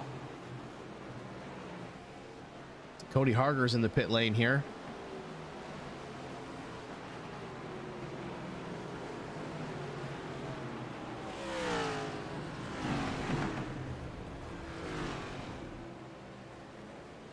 So Cody's calling it a night? No, maybe not.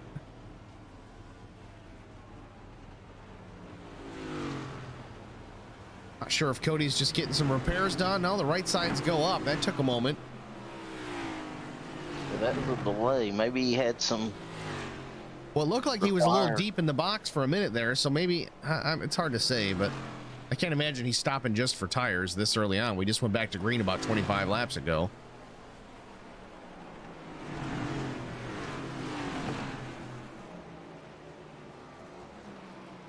Unsure what's going on with the 66 of Cody Harger as he does sit in the pit lane. David Bradford off turn number 4 once again is going to put the 66 another lap down. David Bradford has checked out on this restart. 3.5 seconds the advantage over Justin Napier at this point in the race. Much longer run here in this third stage. Again, we went 75 laps. Had a stage, and then we went to lap 150, had a stage, went back to green here. I think it was about 181, so just short of 100 laps to get to the finish.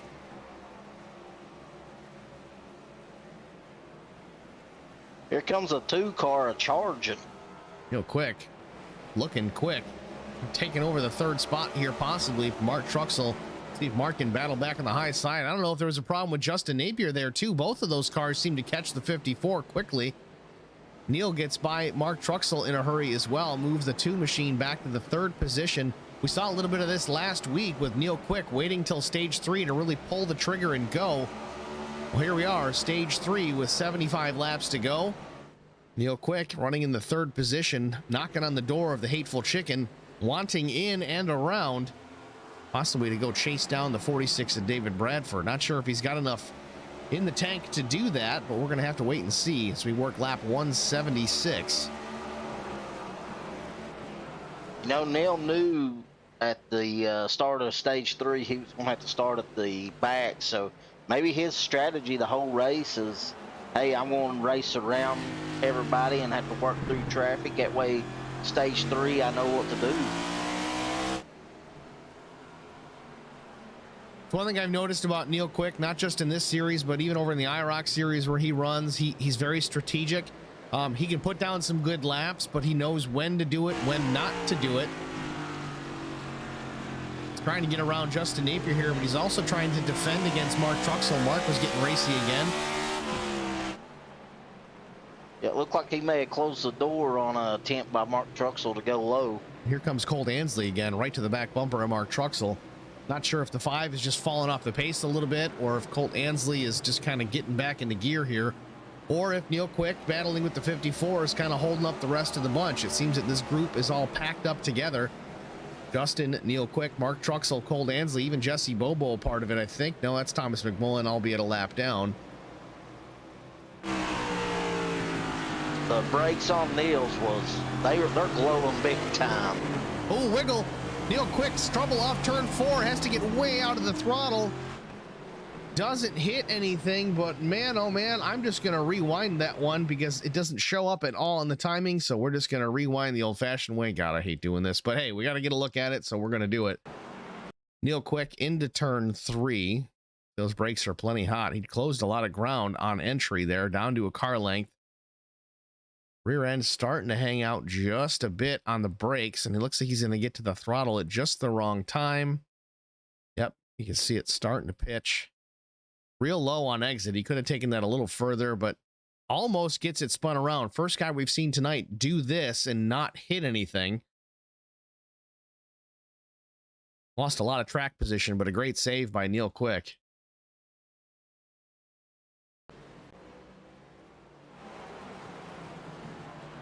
But Neil Quick back to the 5th position.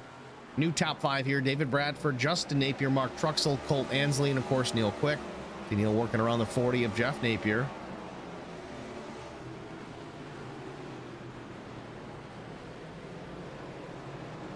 Eddie Rose asking if they're shifting. Yes, a couple of them are shifting, not all. We did hear that in practice. David Bradford is not one of them.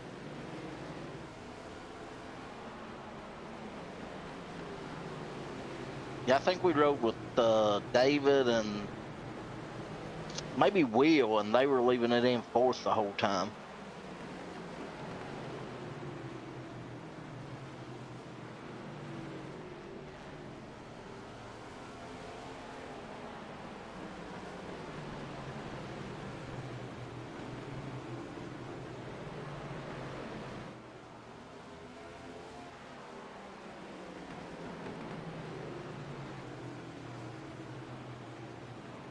Justin Frederick in the YouTube chat again. I love Martinsville. I hope you're saying that in Dale Jr.'s voice, because if you are, you're my hero. I was saying it before the broadcast. I wish I had that on a button. It's Dale Jr. I love Martinsville. I love it too. This is a great place. I got to get here one of these days. Unfortunately, it's one of the southern tracks I have not gone to. We've done Darlington. We've done Richmond. Never done Martinsville. Got to get there one of these days. And hey, maybe if we get the opportunity, we can make a special trip to the Hateful Chicken while we're at it. I know it's not in Virginia, but it's a lot closer than New York, so we'll have to give that a try one of these days. Yeah, you need to get out of New York as much as possible, Steve. I need to move out of New York one of these days. I think Florida is calling my name.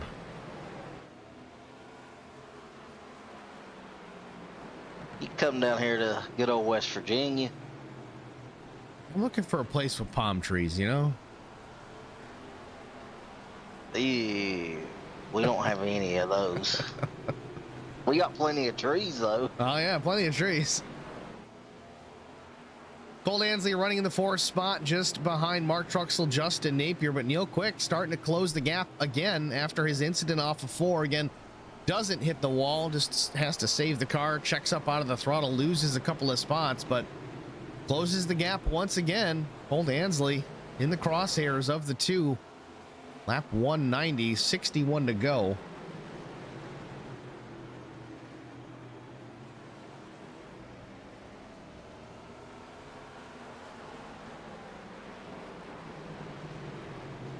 I think these 4 may be so close they just can't make a move on each other as far as speed. We talked about that early too. It's, you know, short track racing. It's not common to have 2 lanes that work well. Cole Ansley loose off of turn 4, spins the car out. Caution is out. How he didn't hit Neil Quick, I'll never know. Man. I thought he was right into him. Calamity Corner is turn 4 here this afternoon. I think every incident we've had for the most part has been right there. Let's go back and see what happened with Colt Ansley from the blimp.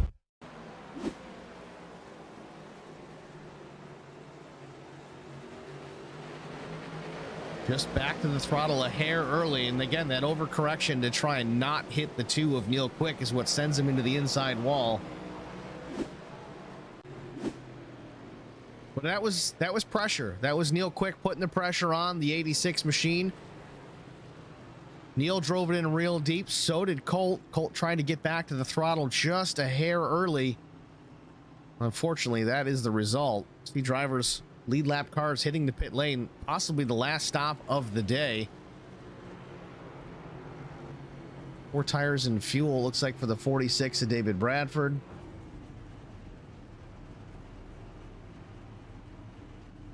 .46 is down and away. Mark Truxell stays out on the racetrack.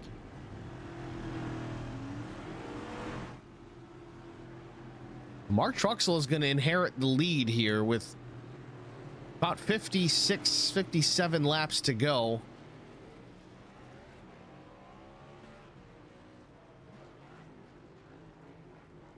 Wonder if he's just doing it to lead a lap, or if he's going to give it a try. We're going to find out. We weren't under the green all that long. I know it's about 50 laps, roughly, maybe more like 40. David Bradford went the whole stage on his first set of tires, so I don't know. We're going to see how this pans out, but we're going to step aside here once again, take a break, get a word from the Hateful Chicken, and we'll be back after this.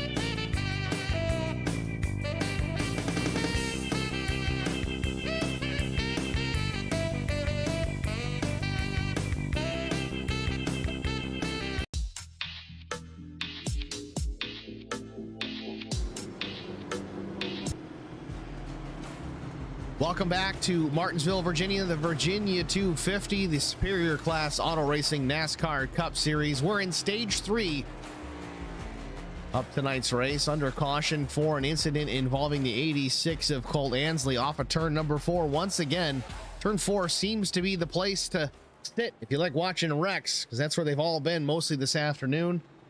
Lights are off atop the pace car, so we are on the 1 to go. Going back to the green flag here this time by. Leaders did hit the pit lane. I think Mark Truxell stayed out and led a lap and pit after the fact.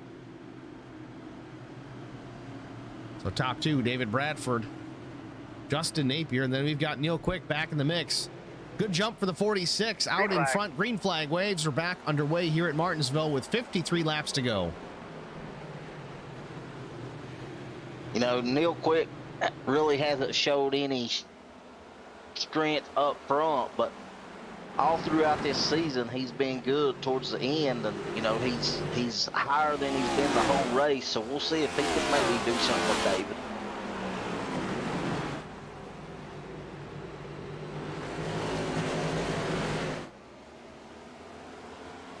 Looks like we got somebody in the wall there. Whoever it was, they kept it straight. They don't have a hood, whoever it is.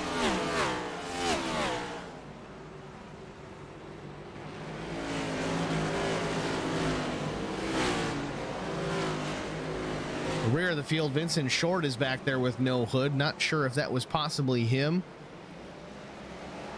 Yeah, I think it was.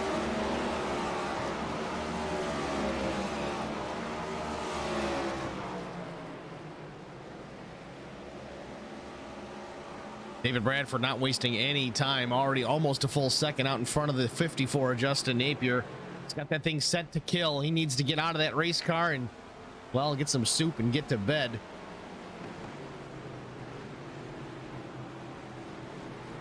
Again, David Bradford under the weather behind the wheel of that race car tonight. Doesn't seem to be slowing him down, and he started almost dead last on the field.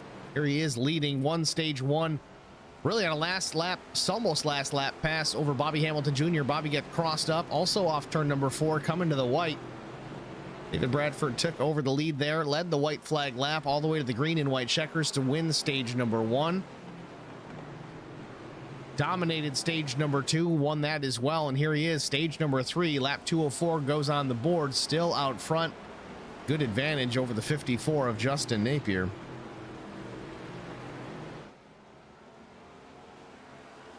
Battle back here with Colt Ansley and Brian Rose. Looks like Colt's going to take the position from the 89 as they get into turn number 4.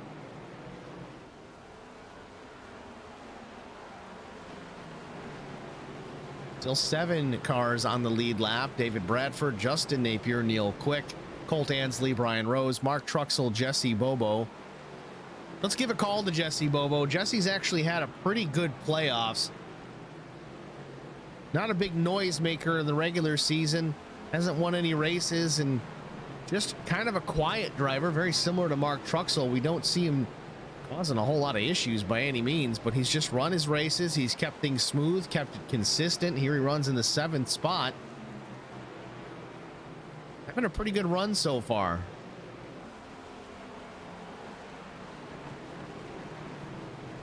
Yeah, he's trying to move on to the next round and doing his part here in 7th right now, and you know, I'm sure he's going to try to make a move here later to pick up some more points. Ooh. Oh, there he goes. Jesse Bobo, trouble. As soon as broadcaster's curse. A couple laps by yourself there. How'd it feel?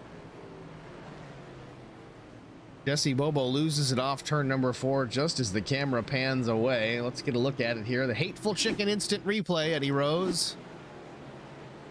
Good job, Steve. And look at that. Turn 4 in the throttle too soon. Gets loose. Does a good job keep it off the wall, though. Gets it turned. Little overcorrection. Locks it up. Jeff Napier almost collects them after the fact, but they get away with it.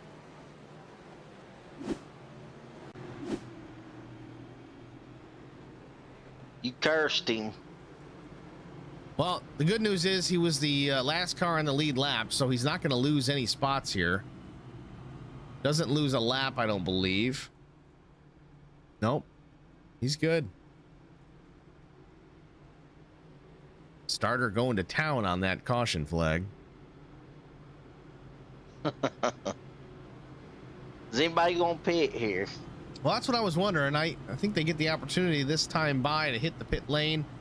We're going to see. I can't imagine they're going to, but not rule it out. I mean, if I'm Jesse Bobo, I pit. You don't lose nothing. You know, maybe Mark Truxell, you're in 6th. I think Thomas is a lap down, isn't he? Well, if that's the case, then these guys already went around and had their opportunity to pit. So they didn't do it. If Thomas is a lap down, this is the lap down pit lane. So Thomas is down there right now. Again, he is Tough to say. Jeff Napier might actually be the first car a lap down, but is he multiple? Yeah, he is 6 Jeff laps down, so he may get 1 lap back here if not, if he hasn't already. Yeah, they waved him by.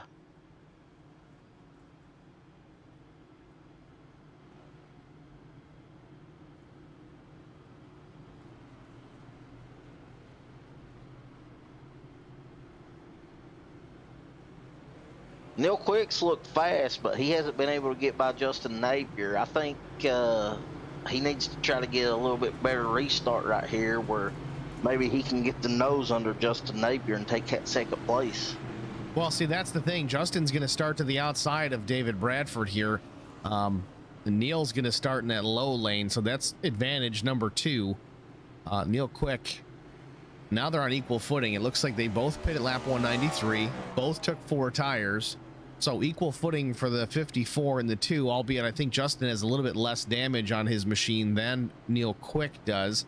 Not sure if it's really playing a part or not. We'll get that conversation out of the way later on.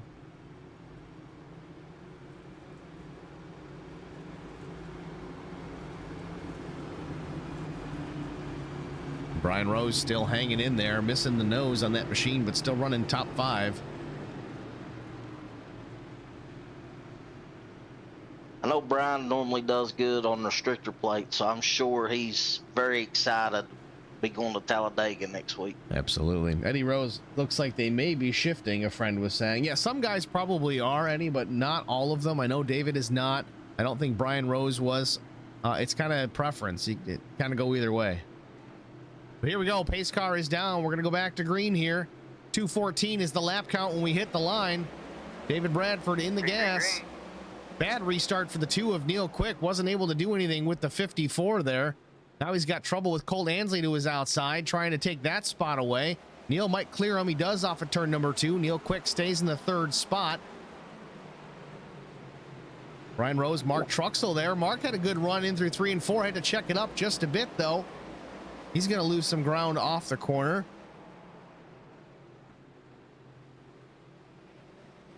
You're right, Eric. Neil Quick just cannot hang with the 54 of Justin Napier right now. I think they're similar on time. I don't think Neil can pass him. He hasn't been able to pass him, but Neil just did not get a very good restart. It looked like he was just laying back too far. And when David went, Justin timed it pretty good, and you know, they ran off and left Neil. Yeah, Neil Quick does a lot better on older tires. He's admittedly said that himself. Oh, he locks up the left front into turn 3 there. Justin Frederick asking, when's our next race? Well, it depends on what you're asking. If you mean our race by HBR TV, we've got one tomorrow at 7:45 in the East. Thursday at 7:45 in the East. And Saturday, 7:45 in the East. That is provided that I'm still well enough to do this, because I'm sitting here calling a race with COVID. So far, so good. I'm not dead yet. So as far as SCAR is concerned, the series we're watching right now is Superior Class Auto Racing Cup Series next week, Tuesday, same time, 8:45. And then Monday, actually, prior to that 8:45, we have the super late model season finale in store as well. So tune in. Best way to keep posted is to like, follow, subscribe, all that good stuff, and you'll get notified when we go live. Hey, Steve, Carson left you a comment on the Facebook side here. Yeah, I saw that. You know, if he'd asked me when he wrecked, I probably would have been able to figure out if I had given him the broadcaster's curse or not. I don't know if we were talking about him when that happened or not, to be quite honest, but hey, it's possible. But at the same token, he's the one with the wheel in his hand, so I'm going to say probably not. What he's saying, Carson, is it depends on which time you're talking about. Back up front, though, Neil Quick has closed the gap on Justin Napier, as has Colt Ansley, kind of sticking with the 2 of Neil Quick. Lap 2:21 of 250. Latter stages in the Virginia 250. David Bradford, a foregone conclusion. He might have this thing well in hand if he can get to the finish. 1.8 second advantage over second place running Justin Napier.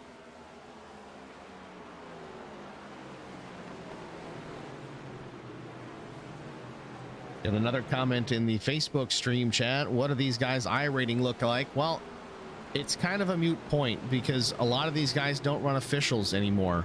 But they're able to keep pace most nights with former NASCAR driver Bobby Hamilton Jr. So use that, take it for what it's worth, as we see Neil Quick taking this second spot away from Justin Napier off turn number 4, or does he?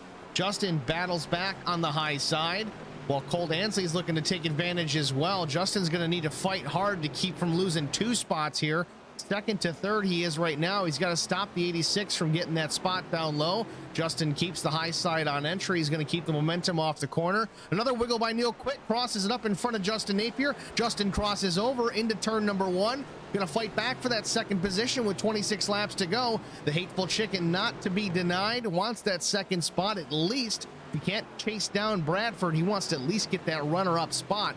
Neil Quick now, he's trying to fight it off on the high side as well. Seems to be that's where the momentum is. Down low, especially off 4, is difficult. Keep that car under power without rotating the rear end too far. But off turn number 2, Justin continues to battle back. Still side by side. Can Quick clear him into 3? Not quite enough. Off 4, Napier down low. In the throttle, will wiggle out of the 54. We saw it coming. Move Justin Napier back to the 3rd spot. Neil Quick up to 2nd.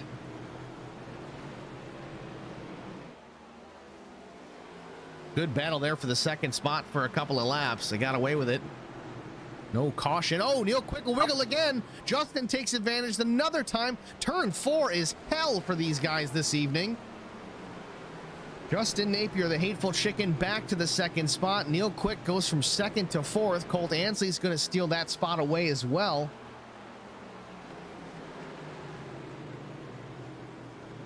Yeah, Neil Quick is being almost perfect. Oh, Colt Ansley. Oh.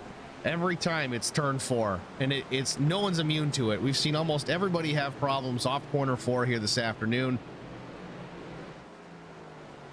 Everybody's putting it down in the throttle here right now. They're getting all they can get. 22 laps to go.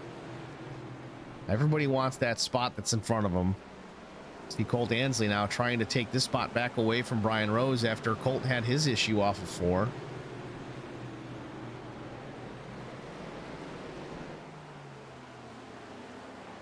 Robert Winger expanding on the I rating conversation, just like Will Jones said, a lot of these guys don't really run officials hardly at all, so the I rating is a poor indication. There's a couple of guys here that if they put the time in, they'd be 5,000-6,000 I rating, no problem. I'm a 2,000 to 2,500. I don't race all that much in officials anymore. If I do, it's road course stuff. 2,000 to 3,000, I'd say, is probably the average for these guys. We go into officials, and when we do that, they do well most of the time. But again, kind of not a fair indication because most of these guys just run league races. Yeah, I haven't ran an official probably since September or October of last year, if that. I think the only time I run officials is when it's on a track that I'm really good at and I know I can perform well, even coming off dry and cold and not having any laps. Other than that, I really don't, just because it's a recipe for killing your I rating if you don't know what you're getting into. You know, if I run an official, it might be an endurance race that we prep for like a month before we run it. So you've got a million laps, and Colt Ansley loose off 4 in the fence. Caution is out. Colt Ansley with a repeat. This time noses into the safer barrier off turn number 4. Car still under power, but we're under caution with 17 laps to go.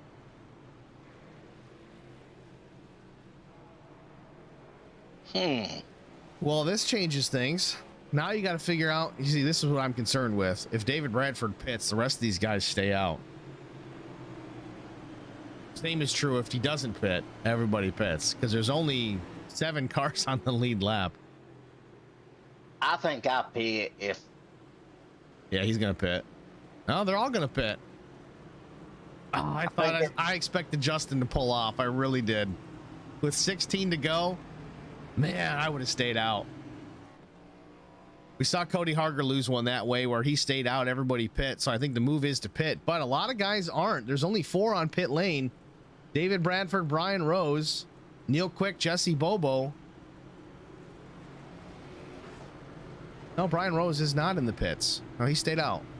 He stayed out. Brian Rose is going to be the leader. Wow, wow, wow. All right. Well, this changes everything. David Bradford, as the leader, decides to hit the pit lane. Jesse Bobo goes with him, as does Neil Quick and Justin Napier. Fast cars from the front of the field in the pit lane here with 15 to go. I think we might get a green flag with 11 or 12 to go. Brian Rose, Mark Truxell will inherit the lead. First car. I'm not sure. I don't think Colt has finished his pit work just yet. That car is shown as the third place machine, but I mean, if you know you're Brian Rose, you're in the championship hunt. You've been decent this race. Take a chance here at the end. I mean, like you said, we're gonna go green. 11, 12 to go. We get another caution right off the bat. Right there's 5 more laps, 7 laps to go. I mean, it'll be hard for somebody to come from the back in 7 laps. yeah, I mean, it's tough to pass here, even if you got a faster car. We saw that with, Neil Quick. I mean, and I'm not knocking Justin Napier at all. Neil Quick has been on fire these last few races. He's been almost unstoppable. I think David Bradford, one of the few guys that can even hold pace with him for most of the races, but here at Martinsville, not the case. Justin Napier's run top 2, top 3 most of the night. Neil Quick wasn't really able to do much with him, and when he did, he made mistakes and couldn't keep the spot. Justin got back by a round.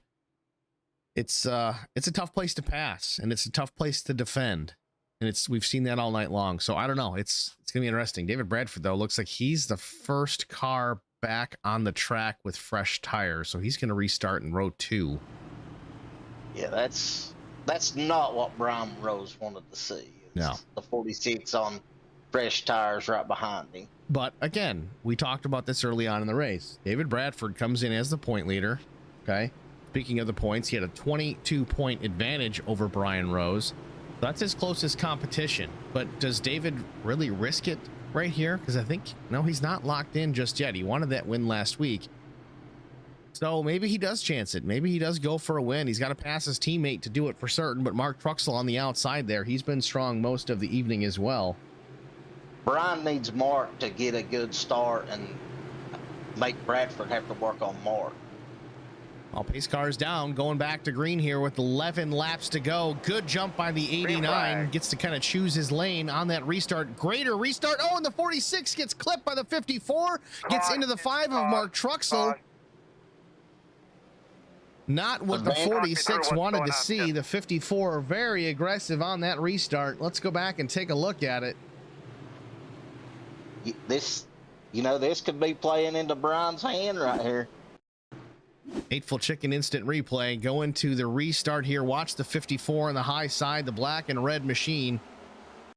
Tries to dive down low. Looks like Mark Truxell maybe got out of the throttle too early or braked a little sooner than Justin had anticipated. Justin took evasive action to avoid rear-ending the 5, but in turn got into the 46 and sends both cars into the outside wall into turn number 1. I'm gonna look at that one one more time. I would say David is not happy with Justin Napier right now.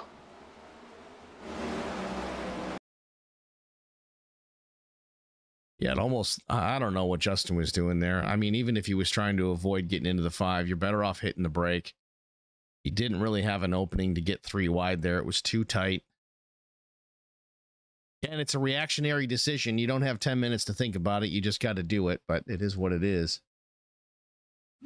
Yeah, listening to the driver chat, Justin is taking full responsibility for that. As you know, I don't think there's any way he can get out of it. No, and really, if you look at it, he definitely got the brunt of it. Justin Napier back there with some significant damage. Nose missing off the Hateful Chicken machine, not looking pretty. Kind of looks like a lot of the other cars out there, but even after that incident, the 5 of Mark Truxell still looks pretty good. Back speed off a little bit, but left side scraped, but the car looks decent considering how most of these cars look throughout most of the race.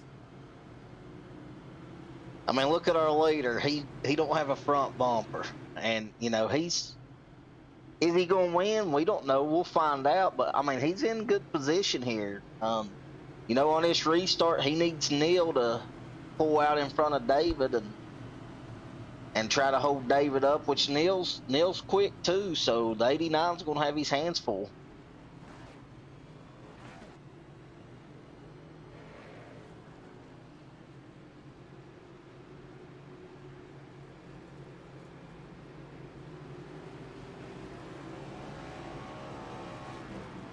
Working the backstretch here, coming to 6 laps to go. Could get this restart with 5 left.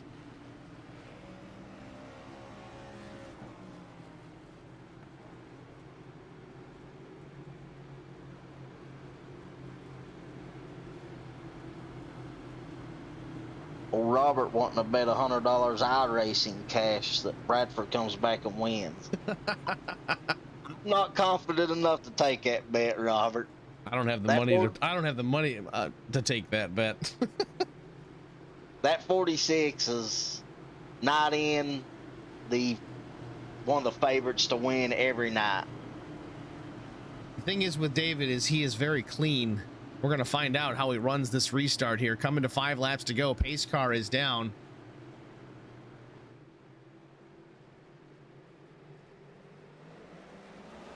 Another good jump out of the 89. Neil gets a good one as well. David Bradford taking a look to the inside into 1. Nothing doing there. 89 of Rose closes the door, but Neil Quick to his outside. Tough spot for Brian Rose right now. It's hard to get the power down. Neil Quick takes over the top spot. David Bradford going to dive to the inside. Not quite enough to get around Brian Rose. Off turn number 4. Rose up high. Wiggle out of David Bradford, and David Bradford in the fence. Caution's out. Caution out again, and lo and behold, the low lane off turn number 4 bites another one. No one is immune, not even David Bradford. You. Take a look at it. The Hateful Chicken instant replay. David Bradford, wrong camera. There we go. Real time. Just a little tank slapper, wiggle. Cole Ansley does kind of the same thing. He gets off the groove and into the fence, and it looks like Justin Napier had another issue as well. Let's see what happened with Justin. Again, the high lane, the 54, Justin Napier. Not sure if he made contact with the 5. He got in the throttle a little too hard, got it crossed up, tank slapped as well, puts that 54 into the safer barrier. I think he was going to put it in the wall before he hit that 5 car again. Well, it's official. We're going to overtime. Neil Quick out in front. Started in the 8th position, finally in the lead for the first time tonight. Brian Rose second, Jesse Bobo. We talked about the 7 early on as well. He is slowly but surely just quietly worked his way, survived the big incidents, not pushed too hard. And here he sits in the top 3. Coming to a green-white checkered finish. We do have an opportunity to do 3 of these. We can't get it done in 2. We'll do it for 1 more time. But so far, 3 laps to go. Pace car light's still on, so we're still under the caution. David Bradford, even after that incident, he runs in the 5th position, so still not a bad night. And this is far from over, you know. Any lead lap car could win this race. And even through all that, Justin Napier manages to stay on the lead lap. Gets that car back out of the pit lane before going a lap down. He's going to rejoin the field. Cole Ansley on the lead lap in 7th. Again, worse for wear, but still able to make some laps around Martinsville. Up in the top 10. Still a lead lap car. Tell you, we should have taken that bet. Robert Winger, $100 iRacing cash. It still ain't over. Well, I mean, that's true, too. That's certainly true. I mean, right now, you know, Neil Quick's leading. Neil Quick's came on strong here, won some races. He's been good all year, and it looks like he's had a little bit of luck this race, so we'll see what happens. Carson Conway, I'm glad I'm not the only one. Turn 4 is up, BITCH. Yeah, it certainly is, Carson. It was a rough one tonight. You are definitely not the only one. The best of the best out here even got crossed up, so don't feel bad. It is what it is. It's a tough corner, especially under power in the low lane. I was so proud of Carson for getting the top 3 last night. Come here, 148 laps down. We gotta make sure you do better next week, Carson. And you know what? I don't know how much of the race you watched. Carson ran really well all night long. He was up, competing up near the front of the field, in the battles, in the thick of things, and he did a good job with it. But enough break here tonight at Martinsville. As we get ready to go back to green, pace car lights are off, field on the backstretch. This time by, we will get the restart. Leader is Neil Quick. Brian Rose to his outside. Might be a good opportunity for Brian Rose. That high lane seemed to be better. Neil Quick was able to take the lead from Brian Rose in that high side. Again, if you can pinch the car down low and keep them low, especially off 4, you might have an advantage if you have to check up. Green flag waves. Neil Quick with a good restart.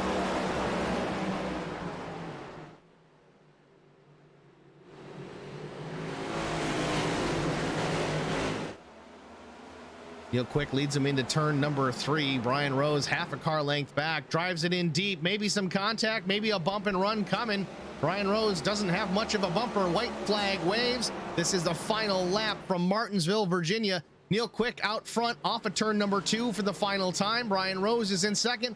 Jesse Bobo in the wall off of turn number 2. Field working into turn number 3. Neil Quick looking for a checkered flag and a short track victory at Martinsville Speedway. Neil Quick is going to win it. Brian Rose is second. David Bradford brings it home third. Jesse Bobo fourth. Colt Ansley is fifth.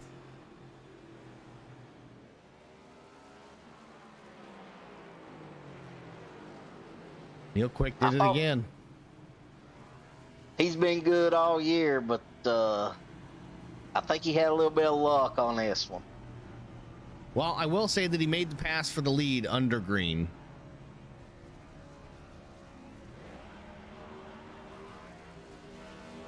It doesn't matter if it's luck or good. All that matters is the win, though. Checkered flag's a checkered flag.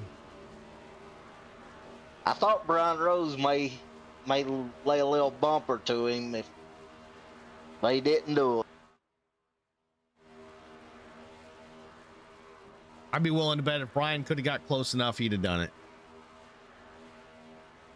Yeah, I thought he was with 2 to go there, and he didn't. And I think he was going to try to save it for 1 to go, and Neil pulled away a little bit. Well, with that, we're going to step aside here, take another short break, and a word from the Hateful Chicken. We'll be back with our top 3 finishers after this.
Welcome back, ladies and gentlemen, to Martinsville, Virginia. The Virginia 250 in the books.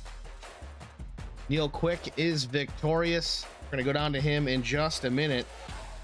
Get a word with our winner.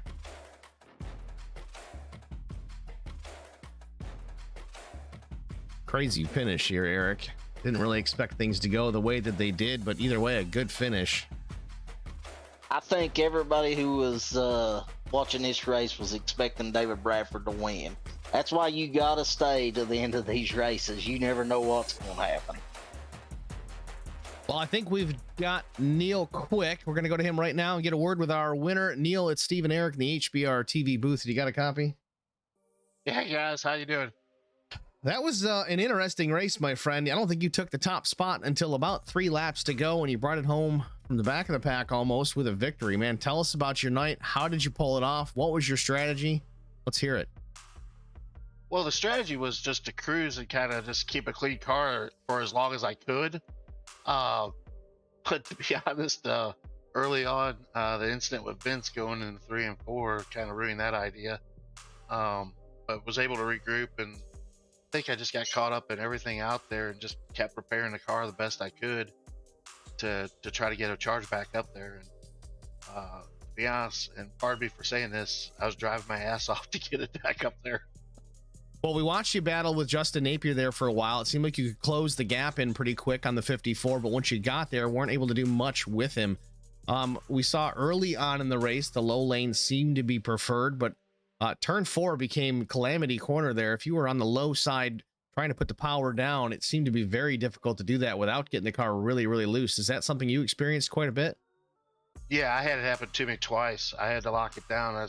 And one of those times I was chasing Justin, got around him, and was going to try to make some ground and see if I could catch David. And sure enough, it snapped loose and was heading straight for the inside wall, and I locked it down. They all got back around me, kind of regrouped, got back up to him again.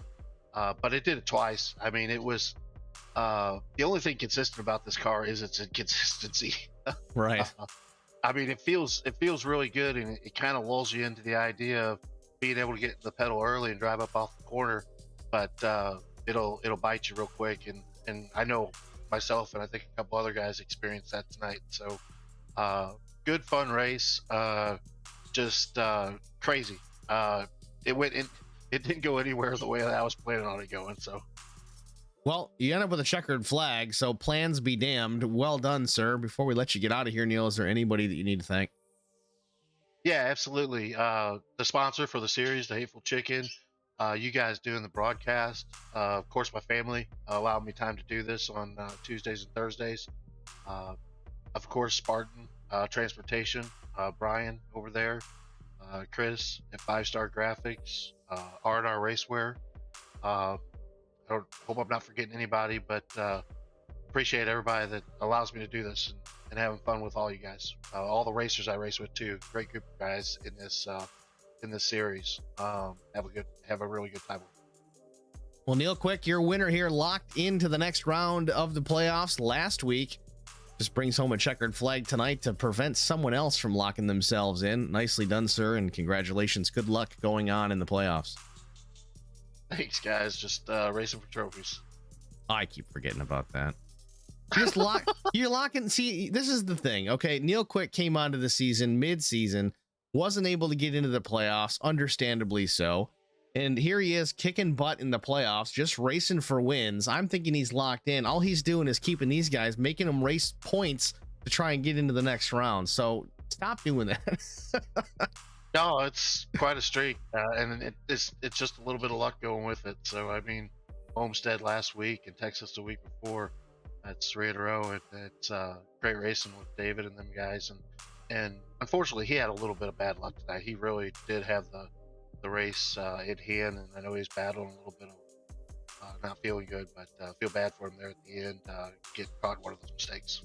Well, he had the same situation happen to him off turn 4. He was down low, got in the throttle, it got loose on him, and he had to correct it. And well, the melee is on from there. But anyway, Neil, congratulations, man. You got Talladega next week. Good luck going into there. Don't win another one, will you?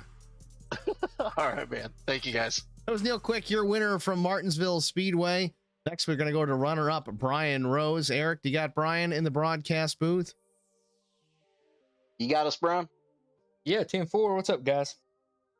Hey, buddy. Great race. You know, you battled back, car beat all to pieces, but you was there at the end. Take us how you got there. Oh, my God. Hey, second's not a win, but after all the cars I passed tonight, the damage and the adversity we overcame to get the car back up there, a second place feels like a win. My car was good all night long, even with the damage. mid race, it was kind of slacking off. I couldn't get the brakes, couldn't get it rotated in the center. Made some brake bias adjustments, got a little bit more damage fixed. And, I saw those guys coming down pit road towards the end, and tires hadn't really played a factor all night long. The wear here is not that high, the speeds aren't that high. So decided to stay out, take a gamble. You follow the leader, you're going to follow the leader. And I knew that if I could get up there, lead a lap, get some points, worst I was going to finish was 6th at the time. So why not gamble? And it almost paid off. Absolutely. It looked like you were definitely the favorite there with 10 to go. So on the restart, you was behind Neil. Looked like you was going to give him a little bump there with 2 to go. What was the strategy there? And would you have given him the bump if you could have? Oh, absolutely. And I told Neil to be waiting for it. There's no way to get around it. Wind locks me into the playoffs going into Talladega. Anything can happen next week. I've only got 1 win on the season, and I sure as hell wanted to win one here tonight. I tried. It wasn't from lack of effort. I wanted to get to his bumper. I could have drove it in a little bit deeper, but I didn't want to spin him. I really don't want to win a race like that, but I definitely would have moved him up the lane if I could have. Yeah, we seen you get close, and seemed like that broke your momentum a little bit. But anyways, you had a great finish, 2nd place. We know you're in the points race for the championship. How do you feel going into Talladega? Hey, we've ran Talladega a lot over the years. Me and you, Talladega is definitely a good track. Got to stay out of trouble. You got to be smart. It's a chess match the entire race. So we'll see what we can do there. Really just looking to score a point, get out and lead a lap or 2.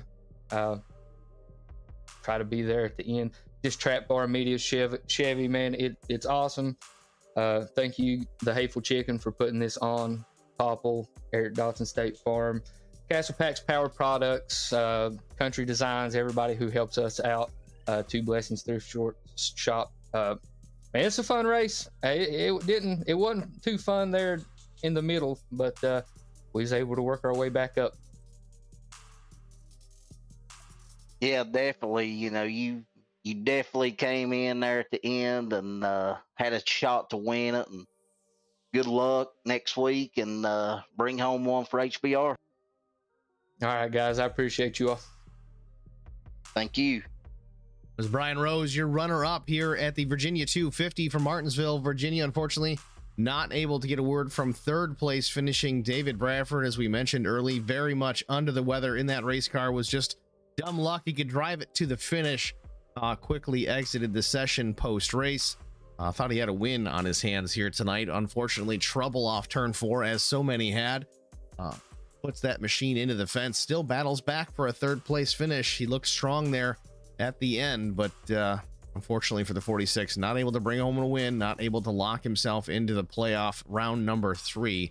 Gonna have to go into Talladega worrying about the points. Gonna have to see how things shake out there. Going through our finishing order, we've talked about our top 3. 4th place was Jesse Bobo, the 7 machine.